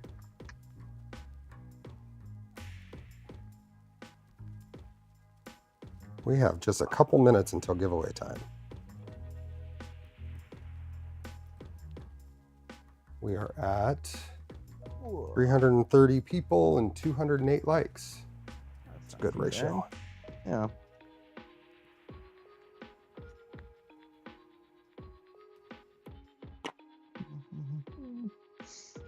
So, blue, red, green, black.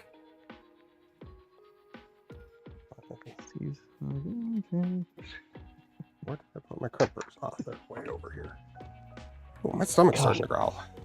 It's a totally random thing, but Aaron, it drives her crazy that I have socks with holes in them, right? Like, and I don't know why. Like, I just keep my socks forever for some reason. So she usually goes through, and if she's like doing laundry and sees them, she'll check them out.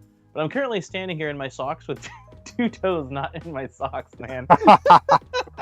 I'm like, my pinky toes saying hello to the world, and the middle toe, I'm like, I showed Erin this morning when I put them on, and she just like not amused. Oh, man.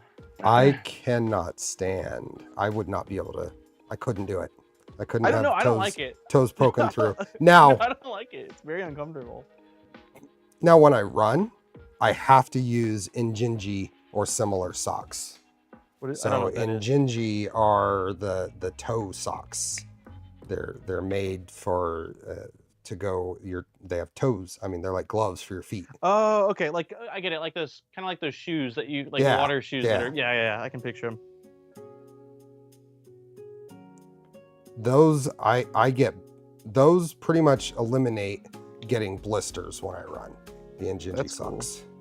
So if I don't wear those, then I get blisters between my toes. Oh, my first crimp sucked, so I'm gonna pull that. I just didn't get the sleeving in. Toe socks. Mm-hmm. Toe socks. Hey, sometimes you need toe vents for comfort. Yeah, no, I don't like it either.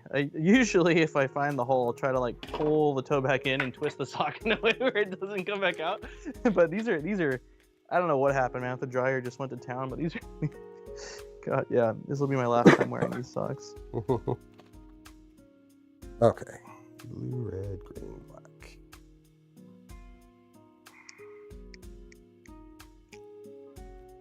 Hey, buddy.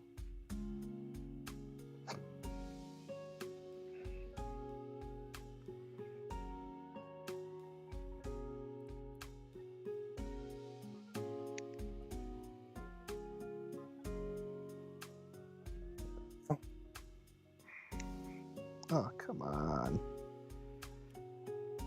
The issue I'm having is the sleeve not getting pinched.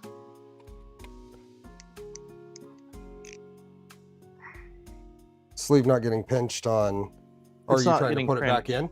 Oh, crimped. No, like, yeah, like it's just when one. I'm shoving it in, I've got two now, but it's just not. Yeah, that won't come out. A little tight. That gets locked in because the dovetail locks it in. This piece has to go in second.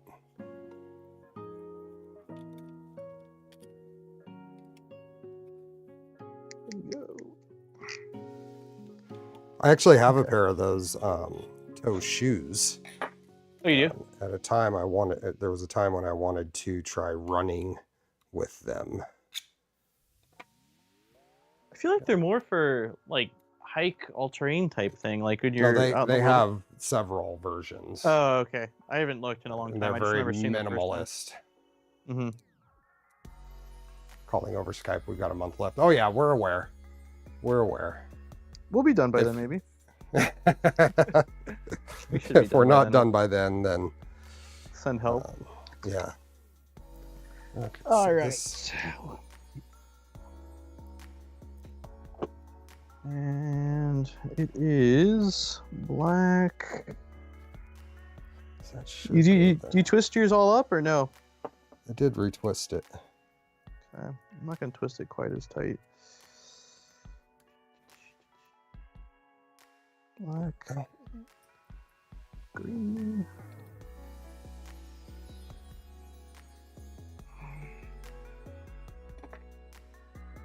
Oh, come on, baby. That does there. And I'm just gonna flip it around. I feel like I've asked you this, Steve, but do you feel like when you're working on stuff, even if you're like kind of not on stream, that you like talk to yourself or talk to the thing Oh, yeah. you're... Okay. Oh yeah. I feel like I have to. Like, I don't know. It'd be wrong not to. There we go. We have one thing plugged in and wired. Incredible. Two things, right? Oh, no. Yeah, two things. Well, I mean the pie. The pie has That power. counts. Come on. It does. Counts. It does. Loosen that. I'm not going to tighten that down yet. Running us run, you're being chased by a gator.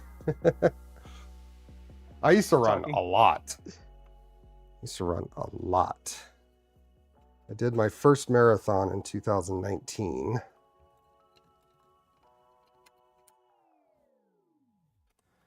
You biked a lot too, right, Steve? Or no? I thought you Yeah, said at one point yeah. you biked a lot. Yep. Which port did you put this in? I put it in Out the of- last one. We'll just have Okay. to remember to, Pin, like set it correctly. yeah, to do the configuration correctly. It's the default is going to be for it to be in the third port, but Okay. Oh my god, one of my cables came out. Are you serious? one of your pins. Yeah, dude. And these Dr. aren't even Dave. difficult to crimp. This is my favorite size to crimp. I'm getting ready to pull the bike out. I need to get moving. I have not moved enough in too long, so I need to get the fresh sealant. I run a road bike and I run tubeless, so I got to put fresh sealant in it. And We've got in Idaho a lot of off-road bike parks, and that's the thing I really want to get into.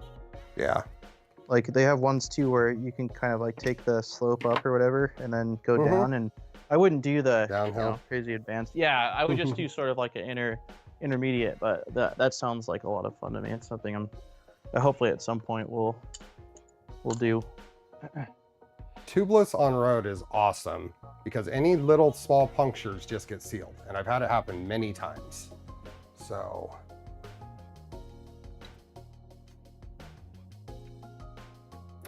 just recovering, just a sinus thing, not actually sick, just sinus agitation from my trip is all.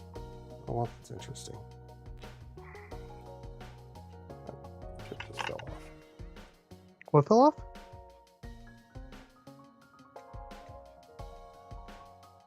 The heat set tool on my press here, Huh. not the one I've been using, but the one that's been sitting here. It must have just Mhm. been loose. Liz is raging on Twitch. What's she raging about? It is giveaway time. It's way past giveaway time. How did you guys let me get this far past giveaway time? You let me get this far past giveaway time. I'm feeling a little bad. I thought you didn't have a. Oh, you have a set giveaway time. I thought you just did it when you were like towards the end of the stream.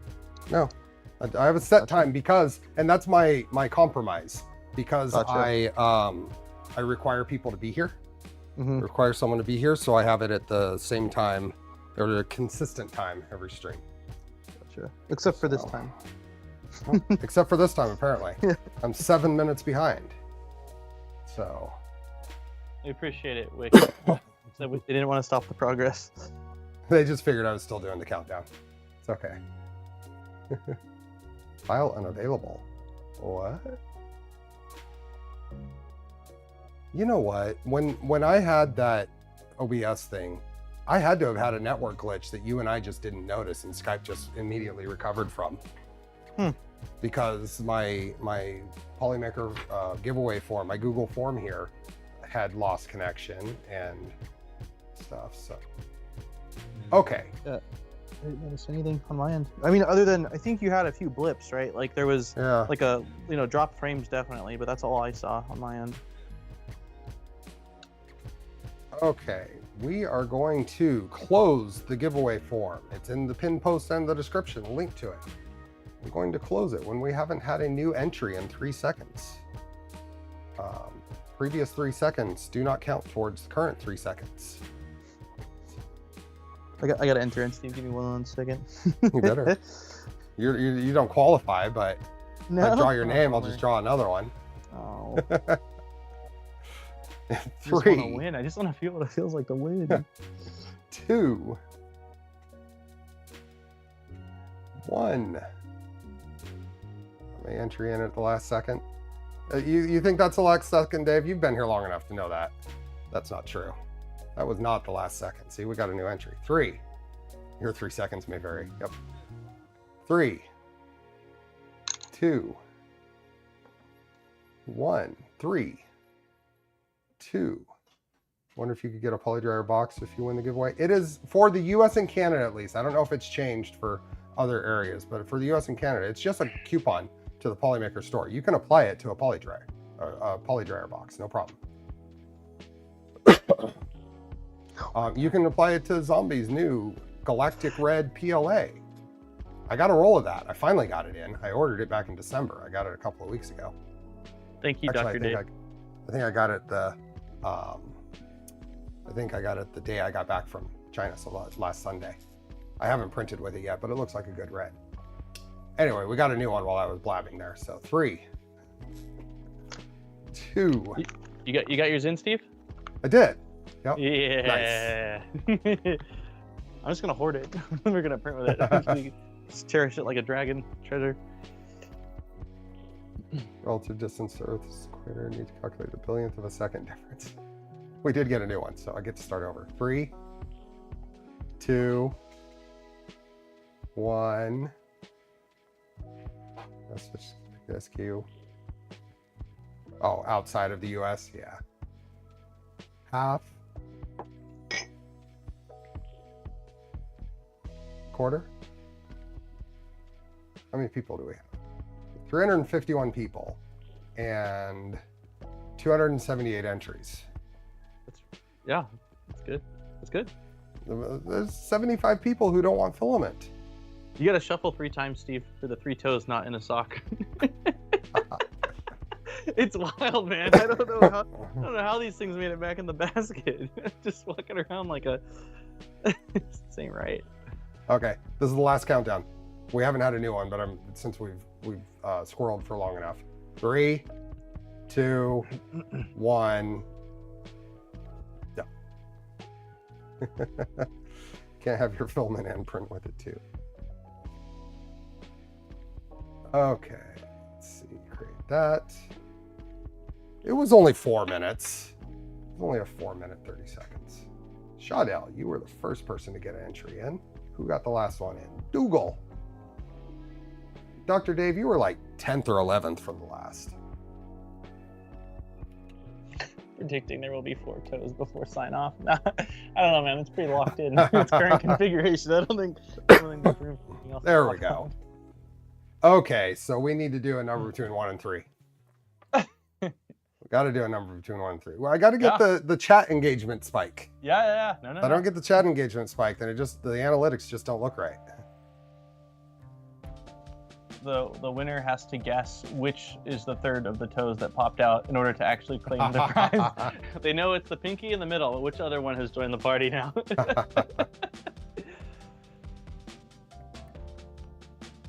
There's a lot of threes, man. So through all that, Daniel said I had to spin it 3 times. So I'm going to spin it 3 times.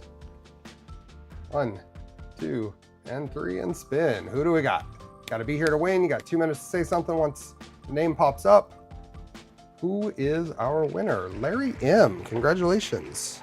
Larry M, are you here? You have 2 minutes to say something in chat. Enter the toe that you think popped out, Larry M in chat. Which toe? Which toe? Let's hear it. Which toe? It can't be pinky and it can't be the middle. Larry M. Larry M. Congratulations. Are you here?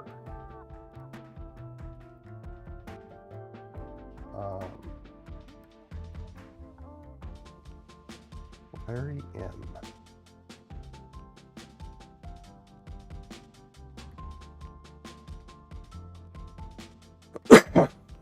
Larry M. Seen him? Seen them. Where are you, Larry? You have 1 minute and 21 seconds.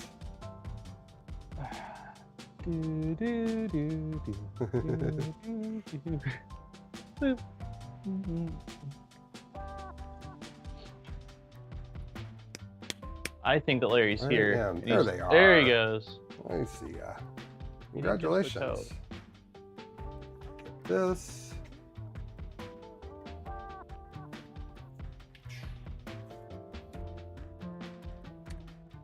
And that is that.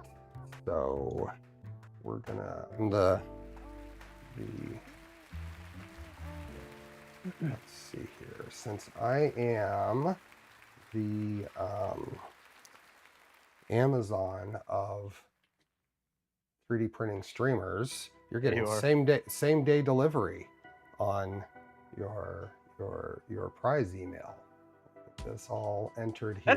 That's not what's impressive, Steve. I do same day usually. What's impressive about you is you do it before the stream ends. Do you do same day? Do you really? Okay, I'm gonna say if we were taking a survey of people that have won, I would say I'm about an 80% success rate. 80%? Okay. Yeah. That's pretty good because that's way better than I was. Okay, 5% I completely forgot about, and I'm getting an email from them, and I apologize for that 5%. But yeah, I would say 80% I do same day, 15% next day, and then 5% I squirreled out hard and need a reminder. I was about 80% do it the night before the next stream, which was bad. Oh yeah, that's bad. Uh-oh. Yeah. Your pod died. Yeah, so you should have an email. Congratulations, Larry. Yeah, I was. Hey, John. Tripod. Welcome. Yeah, I was better than that, Steve. I was usually my rule of thumb was before I clear away the table from that day's stream stuff to start working on the next thing, email the winner. You'd send it. Okay. Yeah. That's pretty good. That's how I kept That's pretty good. Once stream ends, I turn off for a little bit, like instantly. Yeah. Gotcha. I usually take a nap. I'm today since Aaron's at work and Jack's with mom and dad. I'm gonna try to make up for some lost sleep last night. Yeah. And apparently I didn't actually close the thing, the entry form. So let me turn all of these off. Freaking John. Every week, man. I finally made it. Can you start from the beginning? I appreciate the consistency. I don't know how long you've been saying that for, John, when you pop into the stream, but it's been a long time. I'd be bummed out if you didn't have it. That's also because you always eat on stream, you get sleep. That's probably not incorrect. I get my socializing out, I get my meal in, and I knock out. Let's see. Okay. So after giveaway, I said I was going to give away or gift memberships. So let's gift my 5 free memberships. There we go.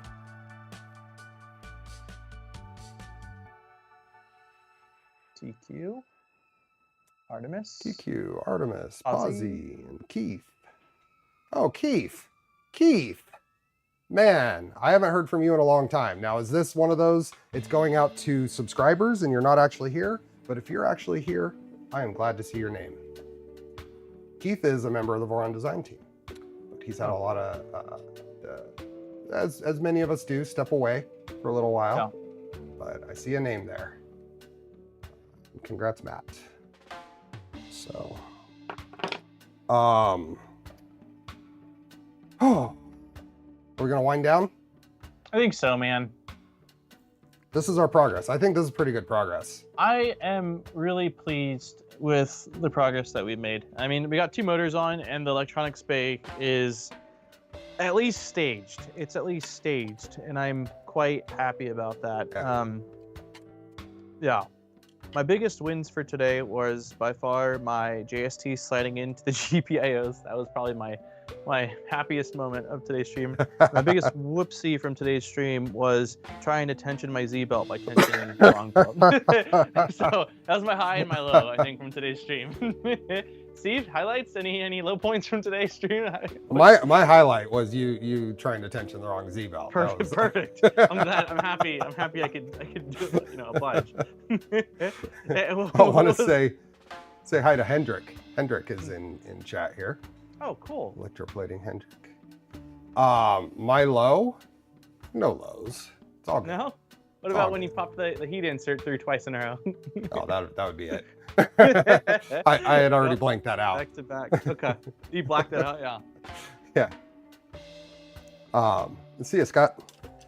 Let's see here. We need to take our thumbnail for the next stream. Yes, we do. Let's get some wires tucked out of the way. Okay. Let me turn off chat here. Hold on, Steve. Wait, I gotta get low and then closer. Hold on. Gotta.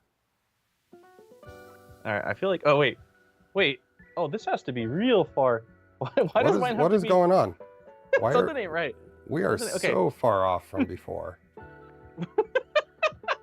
You're really close, and I am really far away, dude. Okay, let's fix this. All right, yeah, come back. Come back. There we go. There we go. You zoomed in. Okay, so, no. Okay, yeah. So let me. Little more.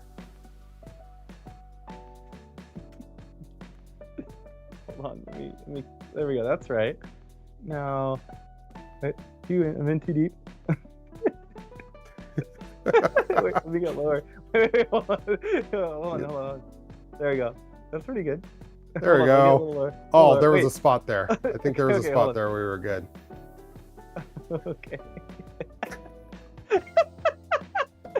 Oh my god. It doesn't get old for me, man.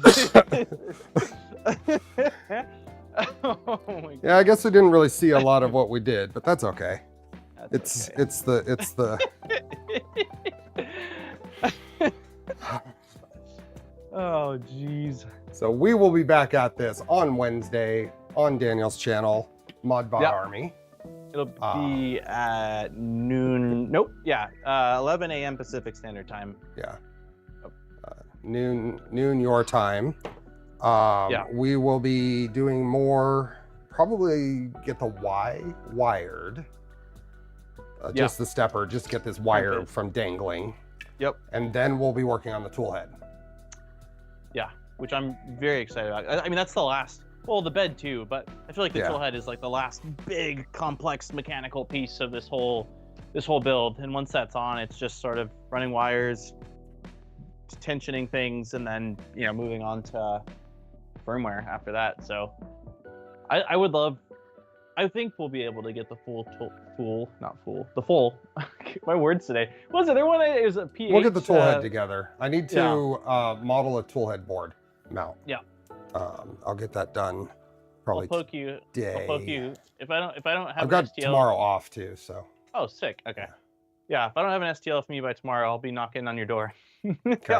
I'll definitely let you know. But hey, man, we got 48 hours to go, Steve. I need that toolhead board. And we will not be finishing this on Wednesday. There's not a chance. No, zero chance. So we'll be back at it. At least one, if not two more streams, I would say. Like I could imagine there being toolhead and some more wiring Wednesday. Then Sunday, I can see us wrapping up initial things and starting to play with firmware, and then like dialing in firmware and playing around with it the following. That feels realistic to me. So so add another stream for reality. Yeah, we'll be here. It'll be a June stream. I think we'll wrap it up in a couple weeks time. I'm not in a rush. It's been fun, and I'm looking forward to the next. This is a blast. So yep. Yeah. I model in Fusion 360. I own a full license. I pay for it every year. It's worth it to me. So You model plenty where you get your value out of it with your familiarity of it. So it makes a lot of sense. Yeah. So thank you, everybody. Thanks to PCBWay and Phaetus and LDO and Mellow and Polymaker for letting me give away a roll of filament every stream. So congrats to Larry M. And thank you for the gifted memberships and super chats. And if you need to buy filament from Polymaker, Steve has a cool link in his description. And if you use it, it helps out the channel. So it does. Support Steve. It actually does. Yeah. We will see you on Wednesday on Modbot Army. So take care, everyone. Enjoy the build. Bye.